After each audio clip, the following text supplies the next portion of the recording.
The hands of Sister Maria trembled every time she held a knife, not from age, not from weakness, but from memory. 47 years those hands had lived. 15 of those years they had healed. Before that, for 8 long years they had killed. She stood in the infirmary of the Santa Maria de las Montanas convent, the afternoon light slanting through windows that had not been cleaned in weeks. Dust motes floated in the golden beams like souls awaiting judgment. The smell of dried sage and yarrow filled the small room, mingling with the sharper scent of alcohol and the ever-present mustiness of old stone walls. Sister Maria was cutting rosemary, a simple task, the kind of task she had performed 10,000 times in this place of peace and prayer. Yet her hands remembered other work. Her fingers bore the calluses of a different life, the trigger finger of her right hand still thick with memory, the web between thumb and forefinger still scarred from the hammer bite of a Colt revolver, fired too many times to count, 23 times to be precise, 23 lives taken, 23 souls sent to whatever judgment awaited them, 23 faces that visited her in dreams, their eyes asking the same question she could never answer. Why the convent bell rang its bronze voice echoing across the mountain valley, calling the faithful to evening prayers.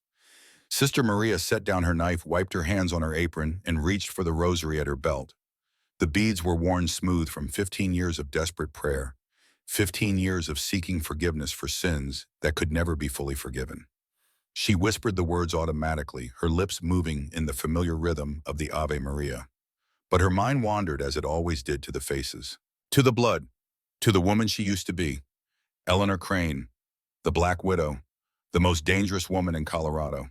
That woman was dead now. Sister Maria had killed her 15 years ago as surely as Eleanor Crane had killed all those men. She had buried that woman in the mountains and descended to this convent as someone new, someone clean, someone worthy of redemption, or so she told herself every morning when she woke from the nightmares. The infirmary door creaked open. Sister Ruth stood in the doorway, her dark face unreadable as always. She was a tall woman, Sister Ruth, with the bearing of someone who had learned early in life to make herself small and invisible and had only recently begun to stand at her full height. "Father Miguel is asking for you," Sister Ruth said. Her voice was flat, neither warm nor cold. In the 10 years she had lived at the convent, Sister Ruth had never once called Sister Maria by her name without some formality attached to it. "He says it is time for your weekly confession." Sister Maria nodded, setting aside her work. "Thank you, Sister Ruth. I will go to him now." She moved toward the door, but Sister Ruth did not step aside. For a moment their eyes met. Sister Ruth's gaze was knowing, penetrating the gaze of a woman who had seen too much of the world's cruelty to be fooled by surface appearances. "You were somewhere else again," Sister Ruth said. "In your mind, somewhere dark." "I was praying." "No, you were remembering." Sister Ruth finally stepped aside. "The rosemary you were cutting is ruined. You ground it to powder without noticing." Sister Maria looked back at her work table. Sister Ruth was right. The rosemary that should have been in neat, even strips was instead reduced to a fine green dust, destroyed by hands that had unconsciously returned to the grip strength of a gunfighter. "I will prepare more," Sister Maria said quietly. "I can help you." "No." The word came out sharper than intended. Sister Maria softened her voice. "Thank you, but no. I prefer to work alone. It is more efficient." Sister Ruth's eyes narrowed slightly. "More efficient, yes. That is one word for it." She turned and walked away, leaving Sister Maria alone with the ruined herbs and the weight of all her unanswered questions. The chapel of Santa Maria de las Montanas was small but beautiful, built by Spanish missionaries 100 years before. The wooden pews had been worn smooth by generations of faithful worshippers. The altar was simple, adorned only with a wooden crucifix and 2 brass candlesticks that Sister Agnes polished every Sunday until they gleamed like gold. Father Miguel Santos knelt before that altar, now his white head bowed in prayer. He was 68 years old, and the years had bent his spine and thinned his hair, but had done nothing to diminish the fierce light in his eyes or the strength of his voice when he spoke of God's mercy. Sister Maria genuflected and made the sign of the cross before approaching. Her footsteps echoed in the empty chapel, and Father Miguel raised his head at the sound. "Maria." His voice was warm, welcoming, the voice of a father greeting a beloved child. "Come, sit with me." She sat in the front pew and he lowered himself beside her with the careful movements of an old man whose joints no longer cooperated with his spirit. For a long moment, neither spoke. The silence of the chapel wrapped around them like a blanket broken only by the distant sounds of the convent going about its evening routines. "You had the dreams again," Father Miguel said. It was not a question. Sister Maria nodded. "Last night, Thomas came to me. Your younger brother." "Yes, he was standing on the gallows, the rope around his neck. He looked at me and he asked me why." Her voice cracked slightly. "I could not answer him. I never can." Father Miguel reached over and took her hand. His grip was gentle but firm, the grip of a man who had spent 40 years offering comfort to the broken and the lost. 15 years, Maria. You have served God for 15 years. You have healed the sick, comforted the dying, brought peace to this place. How long will you punish yourself? Until the faces stop coming, until I can close my eyes and see only darkness. And if they never stop, Sister Maria was silent for a long moment. Outside, a mountain jay called to its mate, the sound sharp and clear in the thin air. "Then I will pray until I die," she finally said, "and hope that God's mercy extends even to someone like me. Someone like you." Father Miguel shook his head slowly. "You still do not understand, do you? God's mercy is not reserved for the righteous. It is given most freely to those who need it most, to the broken, to the lost, to the sinners who have nowhere else to turn. 23 people, Father. I killed 23 people. And how many have you saved in the 15 years since? How many miners with broken bones have you set? How many settlers with fever have you nursed back to health? How many mothers have you helped bring new life into this world?" Sister Maria had never counted. She had never wanted to, afraid that the numbers would not balance, that no amount of healing could ever make up for the taking of life. "It does not work that way," she said. "You cannot trade lives like coins." "No, you cannot. Because redemption is not about balancing scales. It is about transformation, about becoming someone new." Father Miguel squeezed her hand. "And you have become someone new, Maria. I have watched it happen. I was there at the beginning. Remember, I found you on that mountain road, half dead from exposure and fully dead inside. A woman who had given up on everything, including herself." Sister Maria remembered. She remembered the cold, the hunger. The pistol in her hand pressed against her temple, her finger on the trigger. She remembered the horse approaching, the old priest dismounting, the quiet words that had somehow reached through the darkness and found the tiny spark of life still flickering inside her. "You saved me," she whispered. "No, God saved you. I was merely his instrument." Father Miguel smiled. "As you have been his instrument these 15 years, healing the sick, offering hope to the hopeless, proving every day that even the most broken among us can be made whole. I do not feel whole. Perhaps that is the point. Perhaps we are never meant to feel whole in this life. Perhaps that longing, that incompleteness, is what drives us to keep reaching for something greater than ourselves." The chapel bell rang again, calling the community to evening meal. Father Miguel rose slowly, his knees cracking in protest. "Come," he said, "let us eat with our sisters. Tomorrow is another day, and there will be work to do. There is always work to do in God's vineyard." Sister Maria stood and followed him toward the door, but something made her stop and turn back, looking at the crucifix above the altar. The wooden Christ hung there in eternal agony, his arms spread wide in an embrace that encompassed all of suffering humanity. "Father," she said quietly, "do you truly believe I have changed in your heart? Do you truly believe that Eleanor Crane is dead?" Father Miguel paused at the door.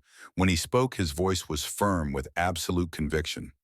"I believe that God can transform anyone. I believe that the woman who walked into this convent 15 years ago is not the woman who stands before me now. And I believe that if you can learn to forgive yourself as God has forgiven you, you will finally find the peace you seek." He extended his hand towards her. "Now come. Sister Agnes has made her famous bean stew, and I am told there is fresh bread from this morning's baking. Even saints must eat." Sister Maria took his hand, allowing herself a small smile. It felt strange on her face, like a garment she had not worn in a long time. Together they walked out of the chapel and into the fading light of evening. The convent of Santa Maria de las Montanas sat in a high mountain valley surrounded on three sides by granite peaks that touched the clouds. A single road wound down from the pass above switchbacking through stands of aspen and pine before opening into the meadow where the convent stood. It was a remote place 3 days' ride from the nearest town of Silver Creek and further still from any significant settlement. The isolation was deliberate. The Spanish missionaries who had built this place 2 centuries ago had sought to create a sanctuary, a place apart from the corruption and violence of the world. For 15 years, that sanctuary had held. Bandits occasionally passed through, but the convent had nothing worth stealing except faith, and faith was not a commodity that interested men of violence. The sisters lived simply growing their own food, making their own medicines, offering aid to any traveler who stopped at their door. They were 12 in number, plus Father Miguel. Mother Superior Agnes, who had run the convent for 30 years with an iron will and a tender heart. Sister Ruth, who had escaped slavery and found freedom in service to God.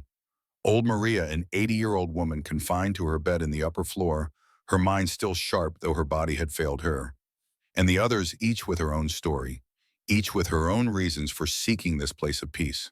They gathered now in the refectory for evening meal, seated at a long wooden table that had fed hundreds of sisters over the centuries. The food was simple but nourishing. Sister Agnes's bean stew, thick with vegetables from the convent garden. Fresh bread still warm from the oven. Butter churned just that morning. And cold water from the mountain spring that never ran dry, even in the driest summers. Sister Maria ate in silence, listening to the gentle murmur of conversation around her. Sister Agnes was discussing the need to repair the chapel roof before winter. Two of the younger sisters were debating the proper interpretation of a passage from the Book of Psalms. Father Miguel sat at the head of the table, his face serene, occasionally offering a word of wisdom or a gentle correction. It was peaceful. It was normal. It was everything Sister Maria had come to cherish about this life. Then she heard the horses. At first it was just a distant sound, the faint rhythm of hoofbeats carrying through the thin mountain air. But the sound grew louder, closer, and something in Sister Maria's chest tightened with an old familiar tension. Many horses, moving fast, coming this way. She set down her spoon and rose from the table. The other sisters looked up in surprise. "Maria," Sister Agnes asked, "is something wrong?" "Riders coming, many of them." "How can you know that I hear nothing?"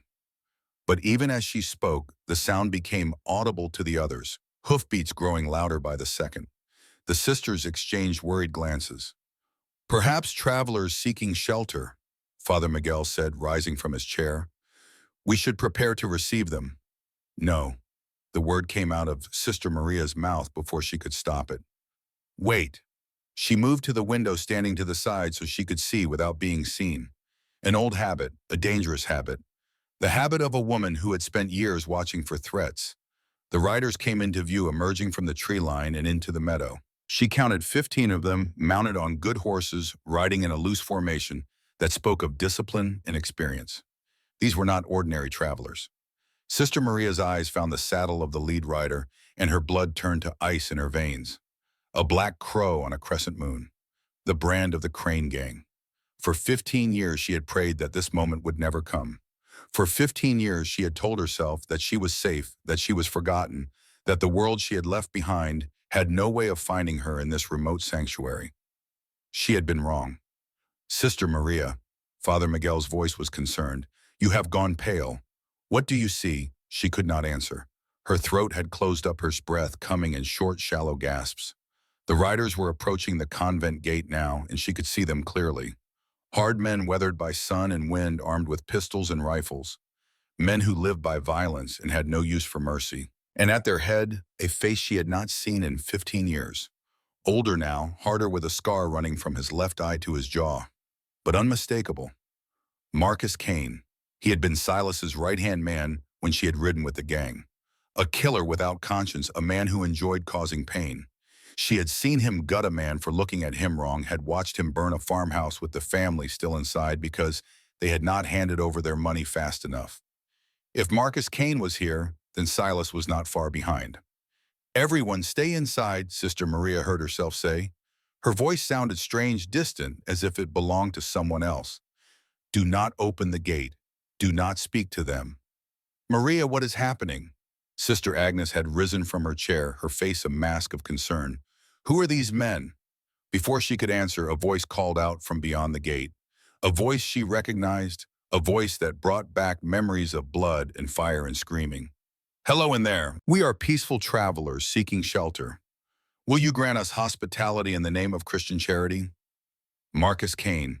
His voice had not changed at all. Still that same oily smoothness, the voice of a snake speaking in human tongue. Father Miguel moved toward the door. They invoke Christian charity. We cannot turn them away. Father, no. Sister Maria grabbed his arm. You do not understand. These men are not pilgrims. They are killers. How can you know this? Because, she stopped herself, because I used to ride with them. Because I am one of them. Because the woman you saved 15 years ago was not a victim, but a predator. Because I recognize danger when I see it. She finished lamely. Father Miguel studied her face for a long moment. Then he gently removed her hand from his arm. Maria, I have trusted you for 15 years, but I cannot turn away travelers without cause. That is not who we are. That is not what this place stands for. He moved toward the door. But I will speak with them. If they mean us harm, God will protect us. He stepped outside before she could stop him. Sister Maria watched through the window as Father Miguel walked across the courtyard toward the gate. The 15 riders waited on the other side, their horses stamping impatiently, their eyes scanning the convent walls with a professional interest that made her skin crawl. Father Miguel reached the gate and spoke through the wooden bars. She could not hear the words, but she could see the body language. Father Miguel open and welcoming. Marcus Kane respectful on the surface, but with a predatory stillness beneath. Then Marcus said something, and Father Miguel's posture changed. His shoulders straightened. His head turned slightly, almost imperceptibly, back toward the convent, toward the window where Sister Maria stood. No, no, no, no. Father Miguel turned back to Marcus and spoke again. Marcus smiled the smile of a shark scenting blood. He gestured to his men, and two of them dismounted, moving toward the gate. Sister Maria was through the door and into the courtyard before she consciously decided to move. Her legs carried her across the cobblestones with a speed and purpose that belonged to her old life, the life she had tried so hard to leave behind. Father Miguel. Her voice cut through the evening air. Up, he turned, the riders turned, and for one frozen moment, everything stopped. Then Marcus Kane spoke, his voice carrying clearly in the sudden silence. Well, well, well. I told the boys there was no point in all this play acting, but Silas insisted we do it proper. His smile widened. Hello, Ellie. It has been a long time. The name hit her like a physical blow. No one had called her Ellie in 15 years. No one alive even knew that name. You are mistaken, she said, fighting to keep her voice steady. My name is Sister Maria. I do not know anyone called Ellie. Is that so? Marcus leaned forward in his saddle. That is funny, because you look exactly like a woman I used to know. A woman called Eleanor Crane. We used to call her the Black Widow on account of all the men she sent to meet their maker. His eyes traveled over her black habit, though I suppose the black part still fits. Father Miguel. Sister Maria did not look away from Marcus. Please, come back inside, now. But Father Miguel did not move. He was staring at her, his face a mixture of confusion and dawning realization. Maria, what is this man talking about? Nothing, he is confused.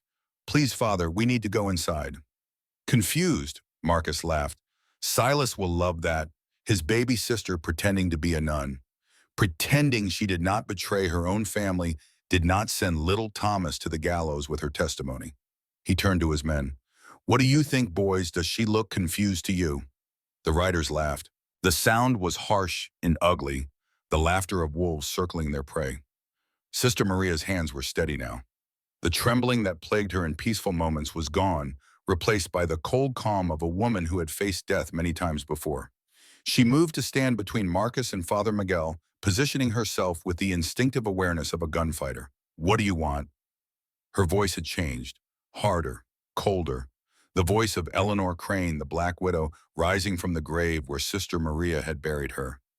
That is more like it. Marcus nodded approvingly. What do we want? Same thing everyone wants, Ellie. Family. Silas has been looking for you for 15 years. Spent a fortune on bounty hunters, Pinkertons, you name it.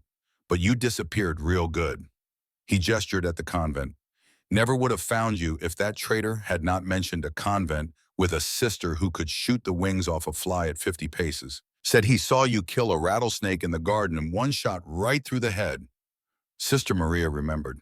3 months ago, the snake had been too close to Sister Agnes and she had acted without thinking, grabbing a rifle from the storage room and firing in one smooth motion. A mistake. A single moment of instinct that had destroyed everything. "Tell Silas I am dead," she said. "Tell him you found my grave. Tell him whatever you want. Just leave these people alone." "Cannot do that, Ellie. Silas gave specific instructions. He wants to see you, wants to have a conversation. Family business, you understand." Marcus's smile disappeared. "Now we can do this the easy way or the hard way. The easy way, you come with us nice and peaceful and nobody gets hurt. The hard way," he let the sentence hang. "And if I refuse both ways," Marcus shrugged, "then we burn this place to the ground and drag you out of the ashes. Your choice." The other sisters had emerged from the refectory, drawn by the commotion. They stood in the doorway, a cluster of frightened faces in black habits, watching their world shatter around them. Sister Ruth pushed through the others and strode across the courtyard to stand beside Sister Maria. Her face was calm, her jaw set with determination.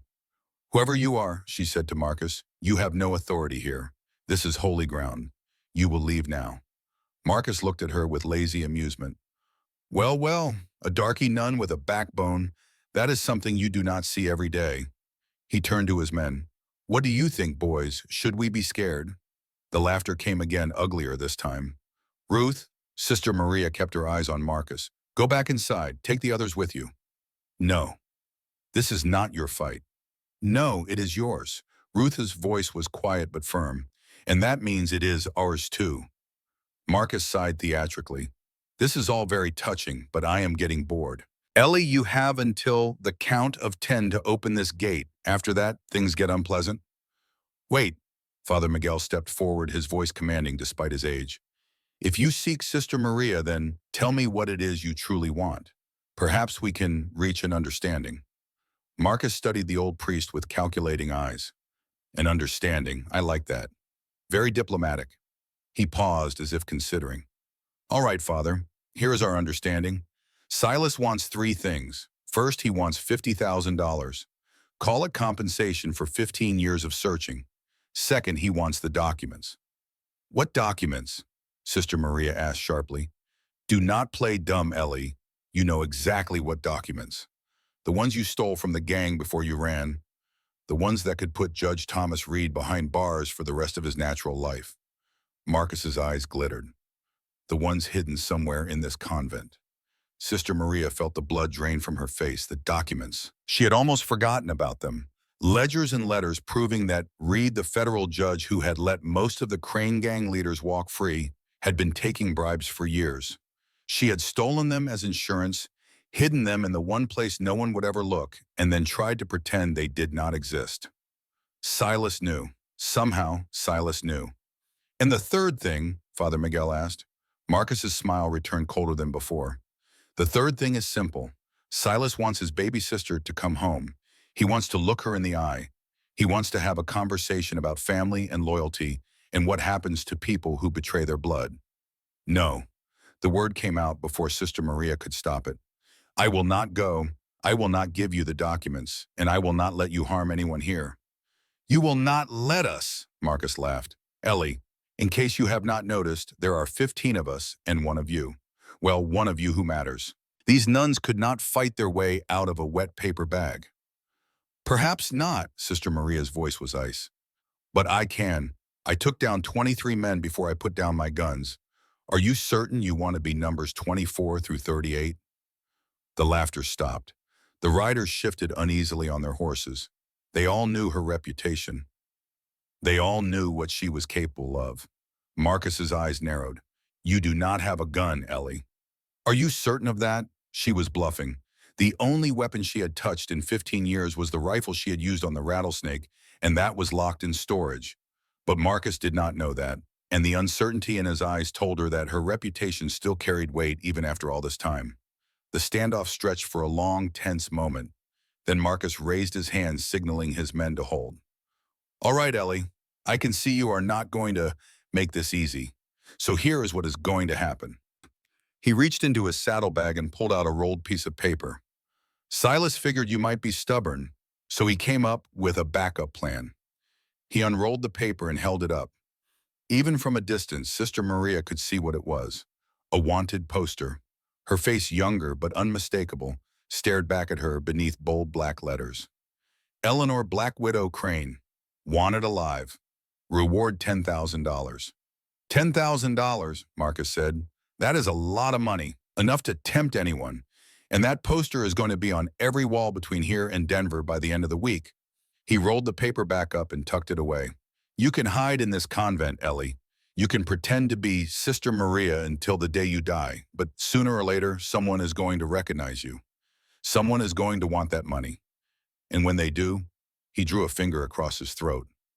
What are you proposing? Father Miguel asked. Simple. We give Ellie 3 days to think it over. 3 days to decide whether she wants to come with us willingly or wait for some bounty hunter to drag her out in chains. Marcus smiled. Of course we will be leaving a few men behind. Just to keep an eye on things. Make sure nobody does anything stupid, like trying to send for help. He gestured and 5 of his riders dismounted, moving to take up positions around the convent. 3 days, Ellie. Use them wisely. Marcus wheeled his horse around. Oh, and one more thing. Silas asked me to give you a message. He said to tell you that he forgives you for what you did to Thomas. He forgives you for betraying the family. But forgiveness has a price, and one way or another, you are going to pay it. He spurred his horse forward, and the remaining riders followed thundering back down the road toward the pass. Within minutes, they had disappeared into the gathering dusk, leaving only the 5 guards and the echo of hoofbeats fading into silence. Sister Maria stood in the courtyard surrounded by frightened faces, feeling the weight of 15 years of running finally catching up to her. Father Miguel approached his face a mixture of sadness and something else. Something that looked like compassion, but could easily have been disappointment. Maria, he said quietly, I think you have some explaining to do. She looked at him, at this man who had saved her life, who had given her a second chance, who had believed in her when she had not believed in herself. And she knew that the time for secrets was over. Yes, Father, she said. I suppose I do. They gathered in the small room that served as Father Miguel's office, the door closed against the curious and frightened sisters outside. Only 4 people were present. Father Miguel, Sister Agnes, Sister Ruth, and Sister Maria. The story came out in fragments torn from her like strips of flesh. The childhood in Missouri, the father who drank and beat his wife, the older brother who protected her, taught her to ride, taught her to shoot. The day their mother died, beaten one time too many. The night Silas killed their father, and they ran, joining up with other outlaws, other lost souls, forming what would become the Crane Gang. She told them about the robberies, the gunfights, the gradual slide from survival into something darker. About the men she had killed, some in self-defense, some in cold blood. About her reputation as the Black Widow, the most dangerous woman in Colorado, a legend whispered around campfires from Denver to Santa Fe. She told them about Thomas, the youngest of the Crane siblings, who had worshipped his big sister and wanted nothing more than to be just like her. About watching him grow harder, crueler, becoming a monster in miniature. About the day he killed 3 innocent people during a bank robbery gone wrong, and the look in his eyes when he realized what he had done. She told them about her decision to testify against the gang, to trade her testimony for immunity, to send her own brothers to prison or the gallows. About hiding the documents that proved Judge Reed's corruption insurance against the day when the gang might come looking for revenge. About the 15 years of running, hiding, trying to become someone new. When she finished, the room was silent. Father Miguel sat behind his desk, his face unreadable. Sister Agnes had tears streaming down her cheeks. Sister Ruth stood by the window, her back to the room, her shoulders rigid with tension. Why did you not tell her? Sister Agnes finally asked. All these years, why did you never say anything? Because I was afraid. Sister Maria's voice was barely a whisper. Afraid you would send me away. Afraid you would look at me the way you are looking at me now. Afraid that if I spoke the truth, I would become that person again. And Silas, Father Miguel asked, your brother, the man who sent those riders, what does he truly want? He wants revenge. Thomas was executed because of my testimony. Silas never forgave me for that. He never will. Surely there must be something we can do. some way to reason with him, to make peace, advice. Sister Maria shook her head slowly. You do not understand, Father. Silas is not a reasonable man. He is a predator. He does not want peace. He does not want money. He wants me to suffer the way he has suffered. He wants to take away everything I love, everyone I care about, and then he wants to kill me slowly while I beg for mercy. The words hung in the air, heavy and terrible. Sister Ruth turned from the window. Her face was hard, but her eyes were not condemning. If anything, they held a strange understanding. So what do we do? She asked. Give you up. Let him have his revenge. No, Sister Maria stood. I will not let you do that. I will not let any of you suffer for my sins. I will go to him alone. I will give him what he wants. And condemn yourself to death. Father Miguel rose as well, and his voice sharp with unexpected anger. After everything we have done, everything you have built here, you would simply surrender. What choice do I have? If I stay, he will destroy this place. He will kill everyone here. I have seen what he does to people who get in his way. She looked at the three faces before her, memorizing them, knowing this might be the last time. This is my burden, my sin. I will not make it yours. She moved toward the door, but Sister Ruth blocked her path. No, Ruth said, you do not get to do this. You do not get to sacrifice yourself and call it nobility. That is pride, Sister Maria. That is the same pride that made you think you could handle everything alone. The same pride that got you into this mess in the first place. Ruth, you do not understand. I understand better than you think. Ruth's voice was low and tense. I was a slave for 22 years. I watched my mother sold away from me when I was 5 years old. I watched my brothers beaten to death for trying to run. I killed the man who owned me, stabbed him in the throat while he slept, and I ran for my life without looking back. She stepped closer, her eyes boring into Sister Maria's. You think you are the only one with blood on your hands. You think you are the only one who has done terrible things to survive. Sister Maria had no answer. She had never known this about Ruth, had never even suspected. Father Miguel saved me too, Ruth continued. Found me half dead in the desert, brought me here, gave me a new life. Just like he did for you.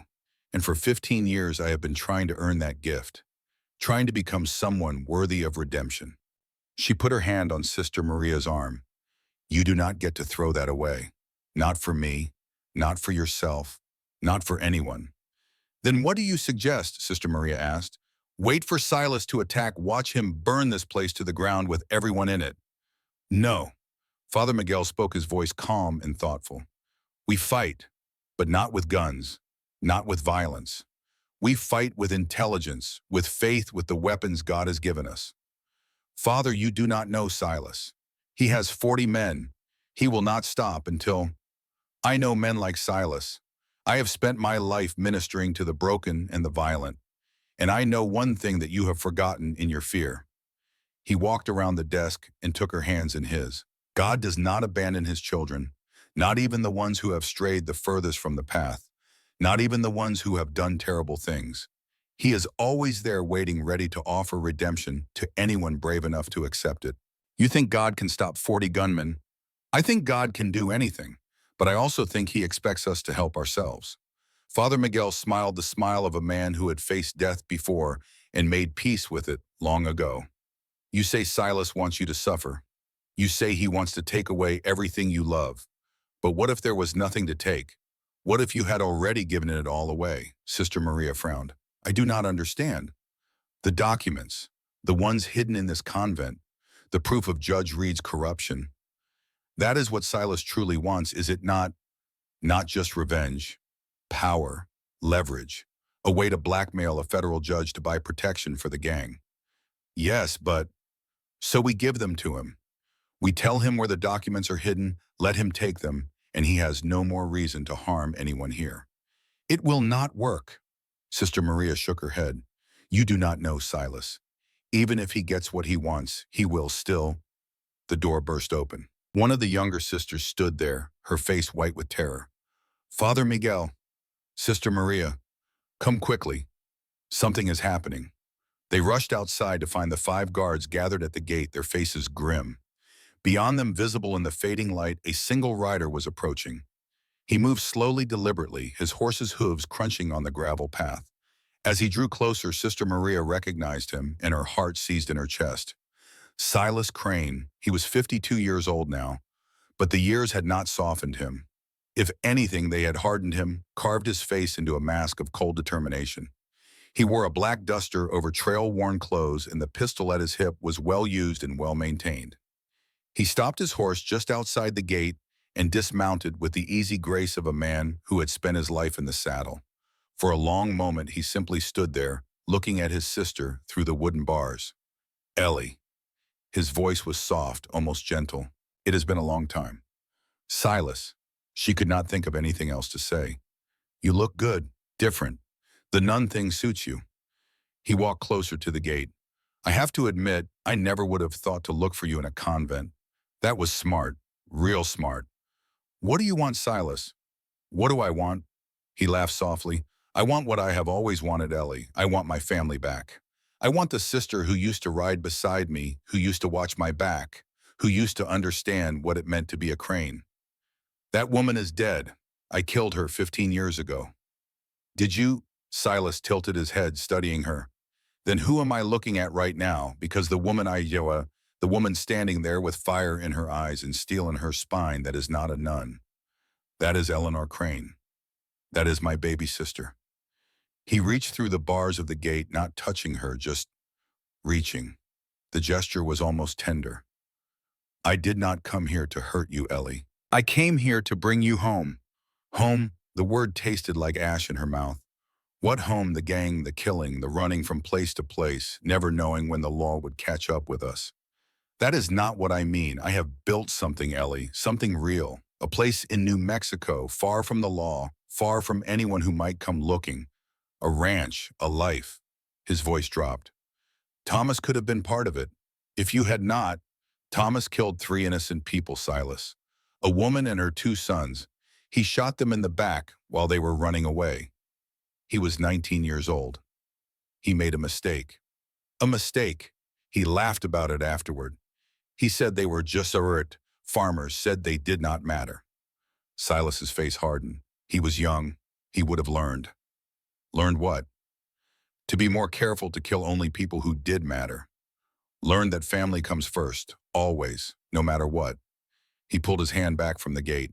"That is the lesson you forgot, Ellie.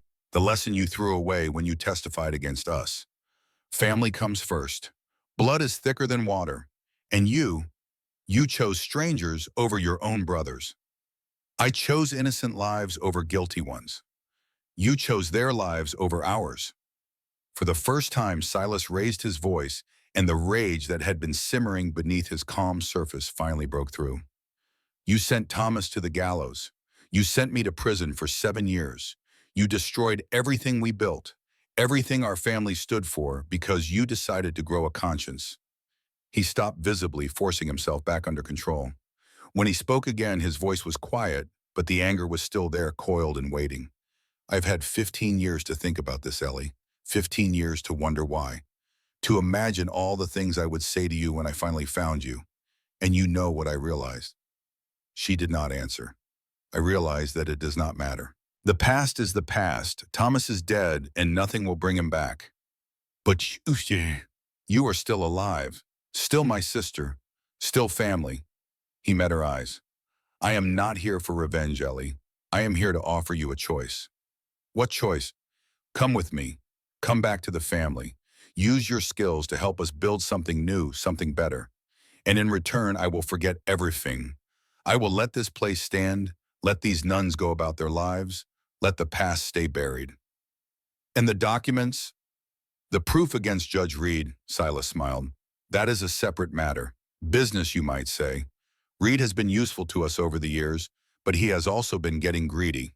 Those documents will help us renegotiate our arrangement with him. And if I refuse, if I say no to all of it," the smile faded, "then I will burn this place to the ground. I will kill everyone in it, starting with the old priest who has been filling your head with talk of redemption and forgiveness. And then I will take you anyway, and we will have a very different kind of conversation about family loyalty." Sister Maria looked at her brother, really looked at him for the first time in 15 years. She saw the boy he had been, the one who had protected her from their father's rages, who had taught her to ride and shoot and survive. She saw the man he had become, the killer, the outlaw, the monster who wore a human face. And she saw something else, something hidden deep beneath all the rage and the violence and the years of hatred. Pain. Silas was in pain, woman. He had been in pain for 15 years, ever since she had betrayed him. Every cruel word, every threat, every act of violence was just a way of expressing that pain, of making the world hurt as much as he hurt. It did not excuse what he had done. It did not make him less dangerous, but it made him human. And that somehow was the most terrifying thing of all. I need time, she heard herself say, to think, to pray. Silas studied her for a long moment. Then he nodded. 3 days. I will give you 3 days to make your decision. But understand this, Ellie. There is only one right answer. And if you choose wrong, he did not finish the sentence. He did not need to.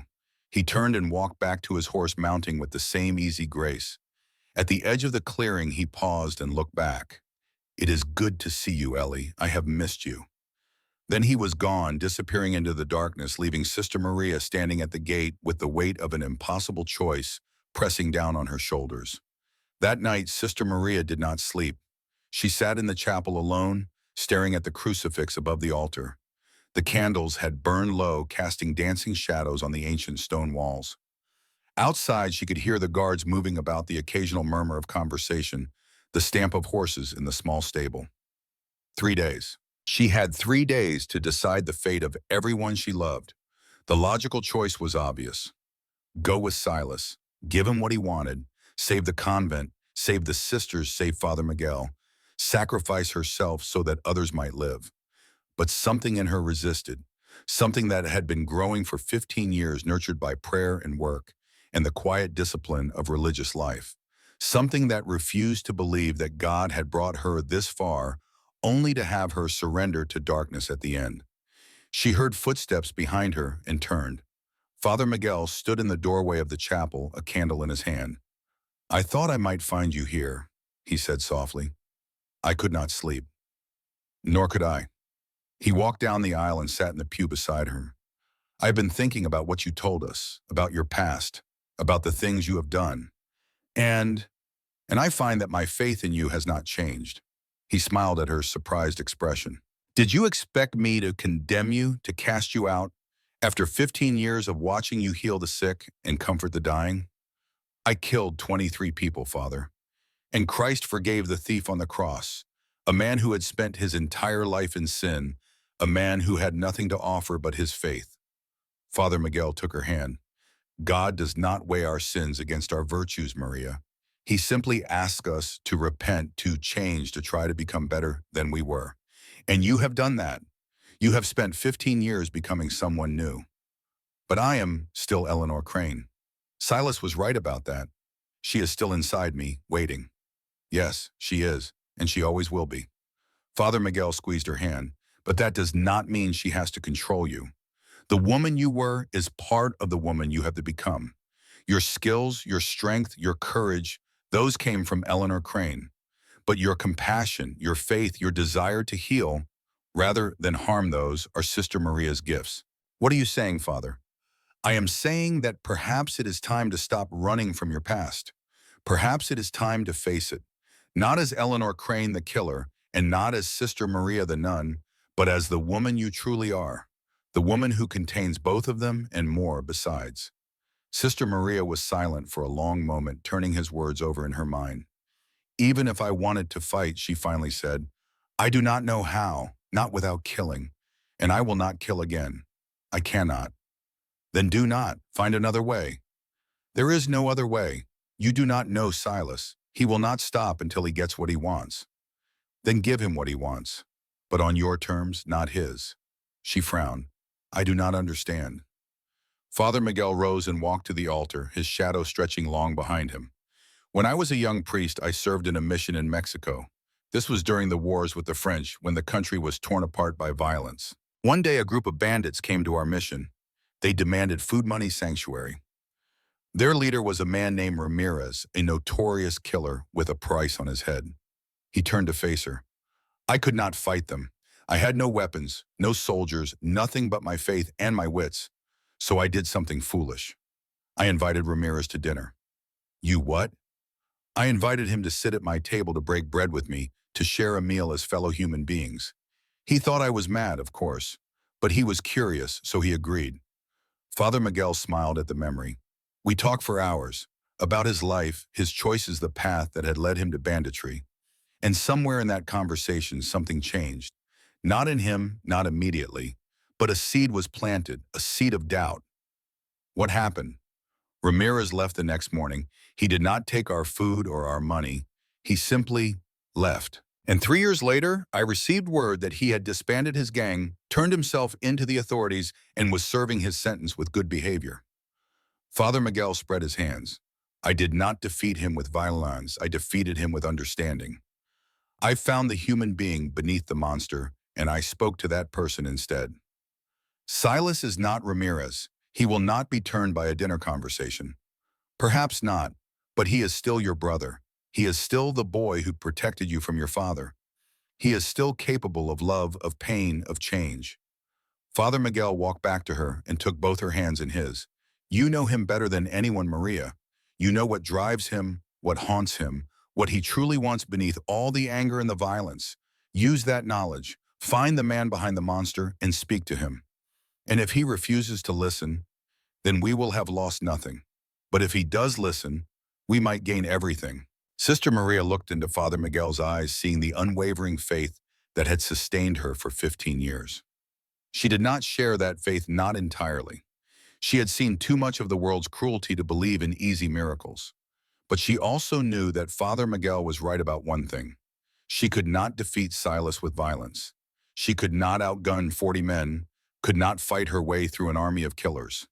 The only weapon she had left was the one she had spent 15 years developing, the ability to see the good in even the darkest of souls. It was a slender hope, a desperate gamble, but it was better than surrender. All right, she said quietly, I will try. Father Miguel smiled and made the sign of the cross over her head. Then go with God, my daughter, and remember you are not alone. You never have been. She wanted to believe him. She wanted to believe that God was watching, that faith would triumph over violence, that love was stronger than hate. But as she left the chapel and walked out into the cold mountain night, she could not shake the feeling that she was walking into her own grave. Part 2, The Widow's War. Dawn came cold and gray to the mountains, the sky the color of old iron, the air thick with the promise of rain. Sister Maria stood at her window watching the 5 guards patrol the convent grounds with the lazy confidence of men who knew they held all the power. She had not slept. The night had been spent in prayer and planning and wrestling with the impossible choice that lay before her. And somewhere in those dark hours, a decision had crystallized. She would not surrender. She would not sacrifice herself and call it nobility. She would fight, but not alone. The knock at her door was soft, almost hesitant. She opened it to find Sister Ruth standing in the corridor, her face unreadable in the early morning light. You have decided something, Ruth said. It was not a question. Yes. And Sister Maria stepped aside, allowing Ruth to enter. She closed the door behind them and turned to face the woman who had challenged her, accused her, and ultimately offered her the first real honesty she had received in 15 years. I need your help. Ruth's eyebrows rose slightly. My help. I cannot do this alone. You were right about that. My pride, my need to control everything, that is what got us into this situation. If I had trusted someone, anyone with the truth about my past, perhaps we could have prepared for this day. Perhaps, or perhaps Silas would have found you sooner. Ruth sat on the edge of the bed, studying Sister Maria with those penetrating eyes. What kind of help do you need? I need to get Dukcha out of here before Silas can use him against me. I need to find allies, people who can help us when the time comes. And I need to get a message to the law in Silver Creek. Silver Creek is 3 days away. By the time any message reaches them, Silas will have done whatever he plans to do. I know, but there might be another way. Sister Maria sat down across from Ruth. Before I came here, before I became Sister Maria, I knew people. Dangerous people. Some of them owed me favors. Some of them might still be alive. You want to call in debts from your outlaw days. I want to use every weapon I have, including the ones I buried 15 years ago. Ruth was silent for a long moment. Then she nodded slowly. What do you need me to do? First, I need you to distract the guards while I search the stables. There is a man there, Jacob Whitmore. He tends the horses. The old man who never speaks. What about him? Sister Maria's jaw tightened. He recognized me. The day I arrived 15 years ago, I saw something in his eyes. Something that told me he knew who I was. But he never said anything, never told anyone. I need to know why. You think he might be an ally? I think he might be more than that. I think he might be someone from my past. The stables were quiet in the early mornings, the horses shifting in their stalls, their breath misting in the cold air. Sister Maria slipped through the door, her eyes adjusting to the dim light, her ears straining for any sound of the guards. She found Jacob Whitmore in the back, forking hay into a feed trough with the slow, methodical movements of a man who had found peace in routine. He was 58 years old, weathered by sun and wind, his hair gone gray, his face lined with the marks of a hard life. But his eyes were sharp, sharp and watchful and familiar. Sister Maria, his voice was soft, neutral. You are up early. As are you. Horses do not care what time it is. They get hungry when they get hungry. He continued forking hay, not looking at her. I heard the commotion yesterday. Saw the riders come and go, heard some of what was said. Then you know who I am. I have known who you are since the day you walked through that gate 15 years ago. He finally stopped working and turned to face her. The question is whether you know who I am. Sister Maria studied his face, searching her memory. There was something familiar about the set of his jaw, the way he held himself, the quiet confidence that radiated from him despite his humble station. You called yourself Ghost Walker once, she said slowly. 30 years ago, a bounty hunter out of Kansas. You had a reputation for always bringing your targets in alive. A ghost of a smile crossed Jacob's face. My memory is not what it used to be, but I seem to recall a young woman who tried to collect the bounty on my head. Must have been, 25 years ago, somewhere in Wyoming. You let me go. I had you dead to rights, my gun at your head, and you just talked until I lowered my weapon. Then you rode away. You were young, angry, full of pain that did not know where to go.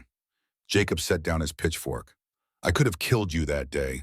Would have been justified seeing as you were trying to kill me. But I looked in your eyes and I saw something. A spark, a possibility. And now what do you see now? Jacob walked closer, his eyes meeting hers with an intensity that belied his age. I see a woman who has spent 15 years trying to bury the person she used to be. I see a woman who has healed the sick, comforted the dying, and built a life of meaning and purpose. He paused. But I also see a woman who is about to face the demon she has been running from. And I am wondering if she is ready. Does it matter if I am ready? They are coming regardless. It matters, because how you face this fight will determine everything. Not just whether you survive, but whether the woman you have become survives. Jacob reached out and took her hand, turning it palm up. He traced the calluses on her fingers, the scars on her skin. These hands remember how to kill. The question is whether your heart still does. Sister Maria pulled her hand back. I did not come here for philosophy. I came here because I need help. I know. That is why I have been waiting. Jacob walked to a corner of the stable and lifted a loose floorboard. From the space beneath, he pulled out a bundle wrapped in oilcloth. I kept this hidden just in case. Never thought I would need it again. He unwrapped the bundle, revealing a gun belt with 2 well-maintained revolvers and a leather satchel filled with ammunition. Ghost Walker's tools of the trade, he said quietly. I hung them up when I came here, same as you. But some things you do not throw away entirely. Sister Maria stared at the weapons. Part of her recoiled, remembering the blood, the death, the faces that haunted her dreams. But another part of her, the part she had tried so hard to silence, felt a familiar stirring. Why, she asked, why did you stay here all these years? Why did you never say anything about who I was? Jacob rewrapped the bundle and handed it to her. Because I recognized what you were trying to do. I had done the same thing years before. Walked away from the life, found a quiet place, tried to become someone new. He smiled sadly. I thought I could outrun my past. Turns out nobody can. It always catches up eventually. And when it does, then you face it, you fight it. And if you are lucky, if you are strong, you come out the other side as someone better than you were. Jacob's eyes hardened. But you do not face it alone. That is the mistake I made, the mistake you have been making. Thinking that isolation is the same as strength. So what do you suggest? I suggest we start planning. I know Silas Crane by reputation, and I know you are not going to talk your way out of this. He wants blood, and he will not stop until he gets it. Jacob moved to the stable door and checked the courtyard. The guards are lazy. They think this is a simple job, watching a bunch of nuns. We can use that. I need to get Father Miguel away from here. If Silas gets his hands on him, agreed, the priest is the leverage. Without him, Silas loses his main bargaining chip. Jacob turned back to her. There is an old mining camp about half a day ride from here, abandoned for years. If we can get Father Miguel there, he will be safe while we deal with Silas. You did not think I was going to let you do this alone, did you? Jacob's smile was thin but genuine. I have been looking for a reason to pick up those guns again. A good reason, not just blood for blood's sake. This feels like that reason. Before Sister Maria could respond, the stable door burst open. Sister Ruth stood there, her face tight with alarm. They are moving Father Miguel. Right now, Silas's men are putting him on a horse. The next minutes were a blur of desperate action. Sister Maria and Jacob raced to the courtyard, but they were too late. Two of the guards had already mounted Father Miguel between them on a third horse, his hands bound in front of him. The old priest looked calm, resigned, but Sister Maria could see the fear in his eyes. Maria, he called out as they dragged him toward the gate. Do not do anything foolish, God will provide. Where are you taking him? Sister Maria demanded, stepping into the path of the riders. The lead guard, a man with a scar across his cheek, smiled down at her. Boss's orders. The priest is insurance. You want him back, you know what you have to do. Silas said I had 3 days. 3 days to decide, not 3 days to plan an escape. The guard spurred his horse forward, forcing Sister Maria to jump aside. Clock is ticking, Black Widow. Choose wisely. They thundered through the gate and down the road. Father Miguel's white hair, the last thing she saw before they disappeared around the bend. Sister Maria stood in the courtyard, her hands clenched at her sides, her heart pounding with a mixture of rage and fear. The remaining 3 guards watched her with smirking faces, their hands resting casually on their weapons. Do not worry, one of them called out. The old man will be fine, long as you behave yourself. She wanted to kill them. The urge rose up in her like a black tide, the old instincts screaming for blood. She could do it. 3 men, 3 heartbeats, 3 bullets. She had done more with less. But she did not move. Instead, she turned and walked back into the convent, her spine rigid, her face a mask of stone. Jacob fell into step beside her. We need a new plan. I know. Silas will have taken him to his main camp. 40 men, maybe more by now. We cannot assault that directly. I know. So what do we do? Sister Maria stopped at the door of the infirmary and turned to face him. Her eyes were cold, focused, the eyes of the Black Widow finally awakened from her 15-year slumber. We follow them, we find out where they are keeping him, and then we get him back. Just the 2 of us. No. Sister Maria looked past Jacob to where Sister Ruth stood watching. The 3 of us, if Ruth is willing. Ruth stepped forward without hesitation. I am not willing. Father Miguel saved my life. I will not abandon him now. This will be dangerous. There is a good chance we will not come back. Then we will meet God sooner rather than later. I have made my peace with that. Ruth's jaw was set with determination. Tell me what you need me to do. They left at nightfall, slipping out through a gap in the convent wall that Sister Maria had discovered years ago during one of her restless midnight walks. The 3 guards were gathered around a fire near the main gate, their attention focused on a bottle being passed between them. They never noticed the 3 shadows moving through the darkness. Jacob led the way, his knowledge of the mountain terrain proving invaluable. He found trails that were invisible to untrained eyes, paths that wound through the rocks and trees without ever exposing them to view from below.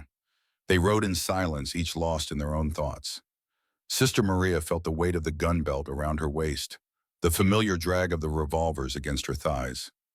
She had not worn weapons in 15 years, and the sensation was both comforting and terrifying. Toward midnight, they stopped to rest the horses in a small clearing surrounded by aspens. The moon had risen, casting silver light through the rustling leaves, and the air was cold enough to see their breath. "We should reach the ridge overlooking their camp by dawn," Jacob said, consulting the stars. "If we push hard." "Can the horses handle it?" Ruth asked. "They will have to. Every hour we wait is another hour Silas has to do whatever he is planning."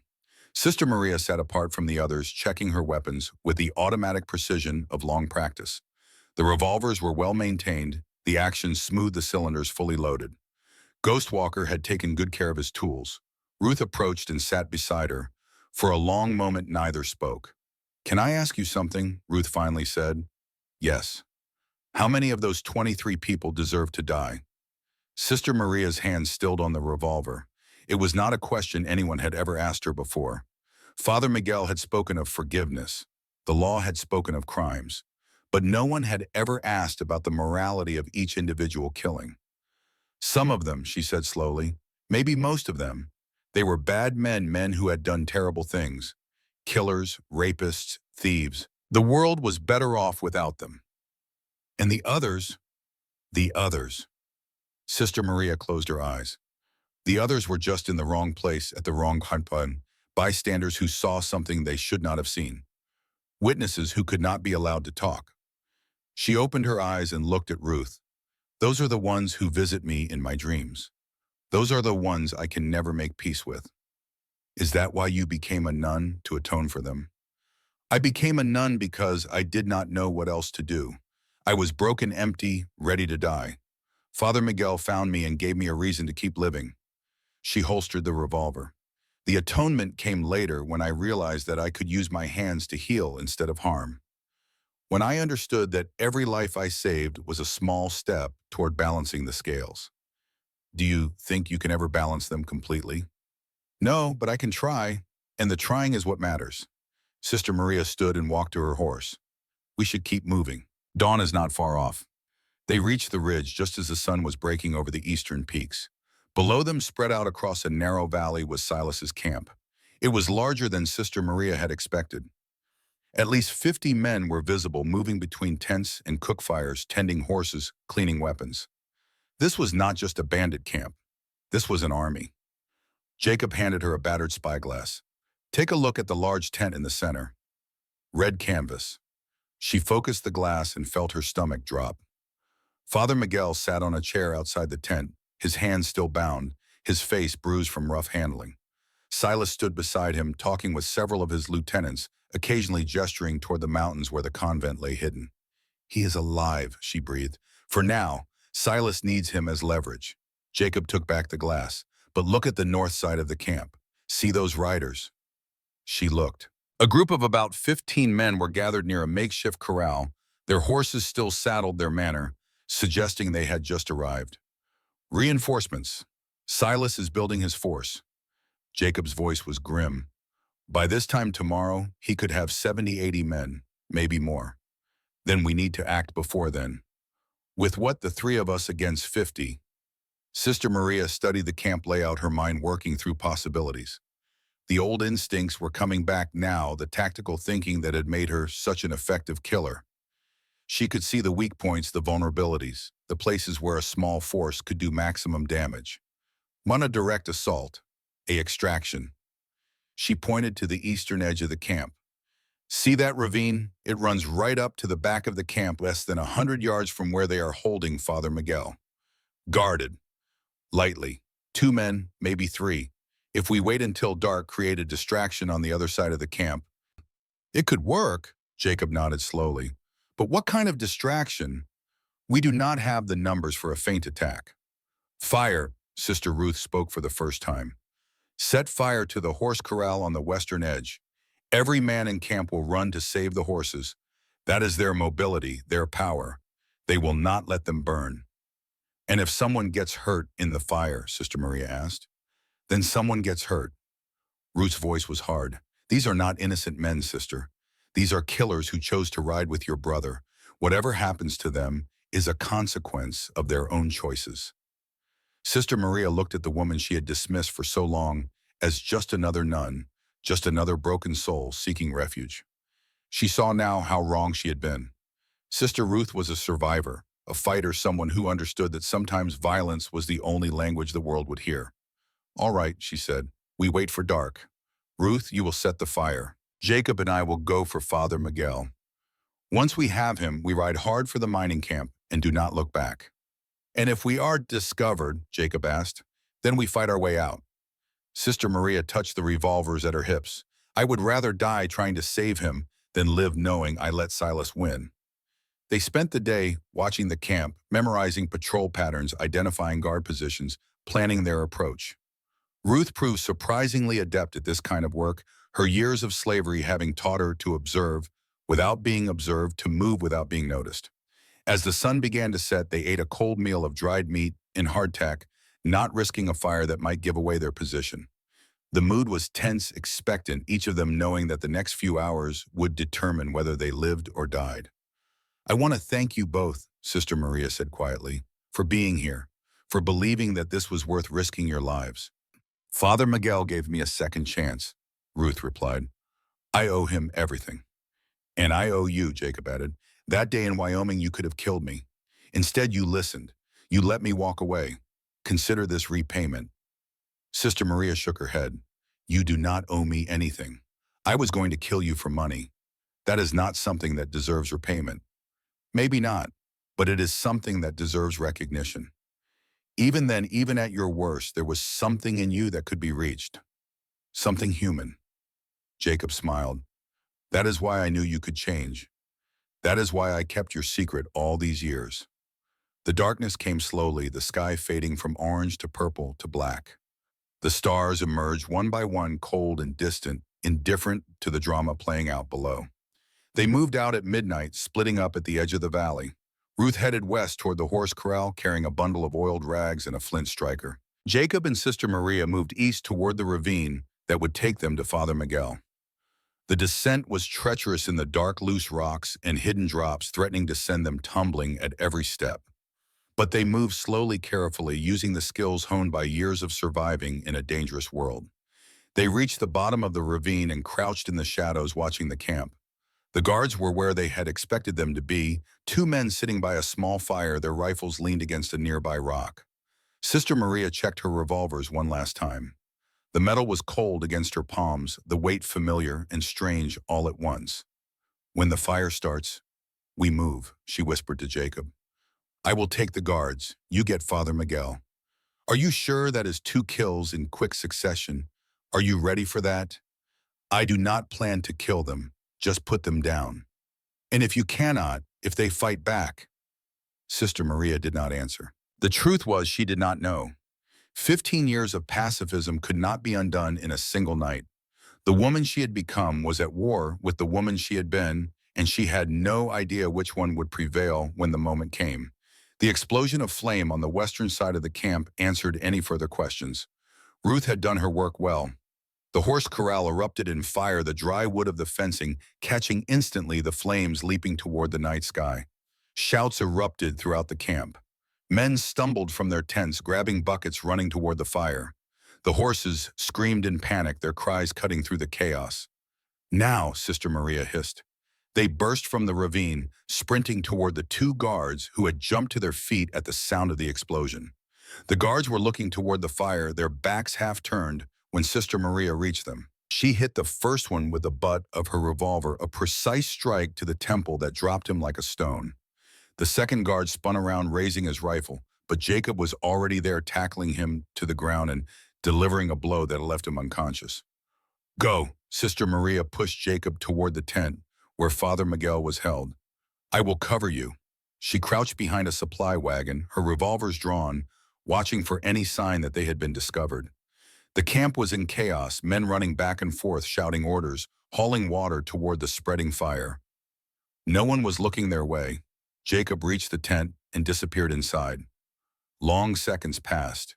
Sister Maria's heart pounded in her chest, counting each beat like a countdown to disaster. Then Jacob emerged, Father Miguel beside him, the old priest's hands now free, his face a mixture of relief and fear. They moved quickly toward the ravine, keeping to the shadows, using the confusion of the fire as cover. They were almost to safety when a voice rang out behind them.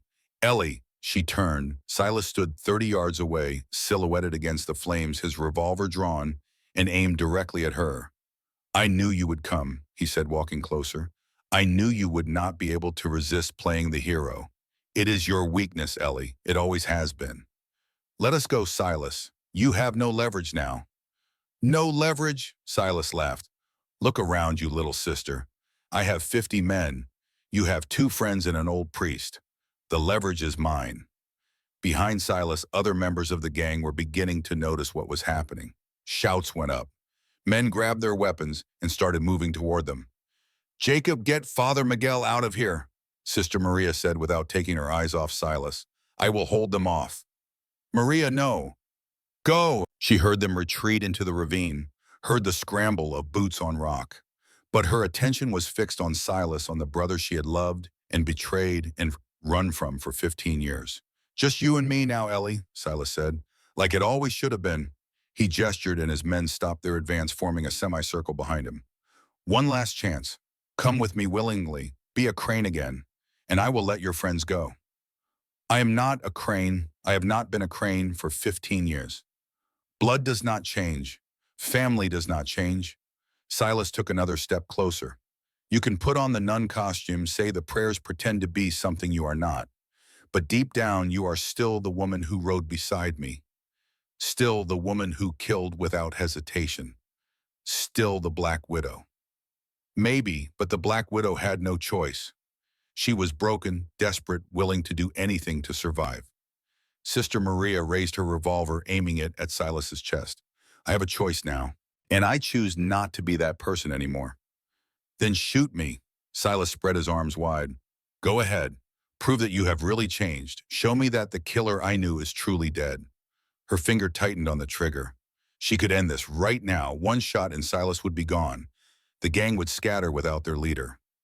The convent would be safe, but she could not do it. Not because she was unable, not because her aim was unsure, but because killing Silas would prove him right. It would prove that she was still the Black Widow, still the woman who solved problems with bullets and blood. I am not going to kill you, Silas, she said, lowering her weapon. Not because you do not deserve it, but because I am not that person anymore. For a moment, something flickered in Silas's eyes. Surprise, perhaps, or confusion, or something deeper, something that might have been hope. Then it was gone, replaced by cold anger. Then you leave me no choice. He raised his revolver and fired. The bullet caught her in the shoulder, spinning her around, dropping her to her knees. Pain exploded through her body, white-hot and blinding. She heard Silas walking toward her, heard him cock his revolver for a second shot. I did not want it to end like this, Ellie. I wanted you to come home. I wanted us to be a family again. His voice was heavy with something that might have been regret. But if you will not come willingly, then you leave me no choice. Sister Maria looked up at her brother, at the man who had protected her when they were children, who had taught her everything she knew, who had become a monster somewhere along the way. I forgive you, she said. The words stopped him cold. His revolver wavered. What? I forgive you. For this. For Thomas. For everything you have done and everything you are going to do. Blood was spreading across her habit, soaking the black fabric even blacker. I should have said it 15 years ago. I should have found the courage to face you, to tell you that I was sorry for what happened to Thomas, that I loved him too, that losing him broke my heart as much as it broke yours. Do not, Silas's voice cracked, do not try to manipulate me. I am not manipulating you. I am telling you the truth, maybe for the first time in our lives. Sister Maria struggled to her feet, swaying, holding her wounded shoulder. I ran away because I was afraid of what I had become, afraid of what you might do to me, afraid of facing the consequences of my choices. But running did not help. It just delayed the inevitable. You betrayed us. You sent Thomas to the gallows. Thomas sent himself to the gallows. He killed 3 innocent people. He made that choice, and he paid the price for it. She took a step toward Silas. But I should have stayed. I should have helped you understand. I should have been there when they put the rope around his neck. Should have held your hand, should have grieved with you instead of running away. Silas was trembling now. His revolver still raised but no longer steady. The gang members behind him shifted uneasily, uncertain of what was happening. "It is too late," Silas whispered. "Too much has happened. Too much blood." "It is never too late, not as long as we are still breathing." Sister Maria reached out and gently pushed the barrel of his revolver aside. "I am not asking you to forgive me. I am not asking you to change.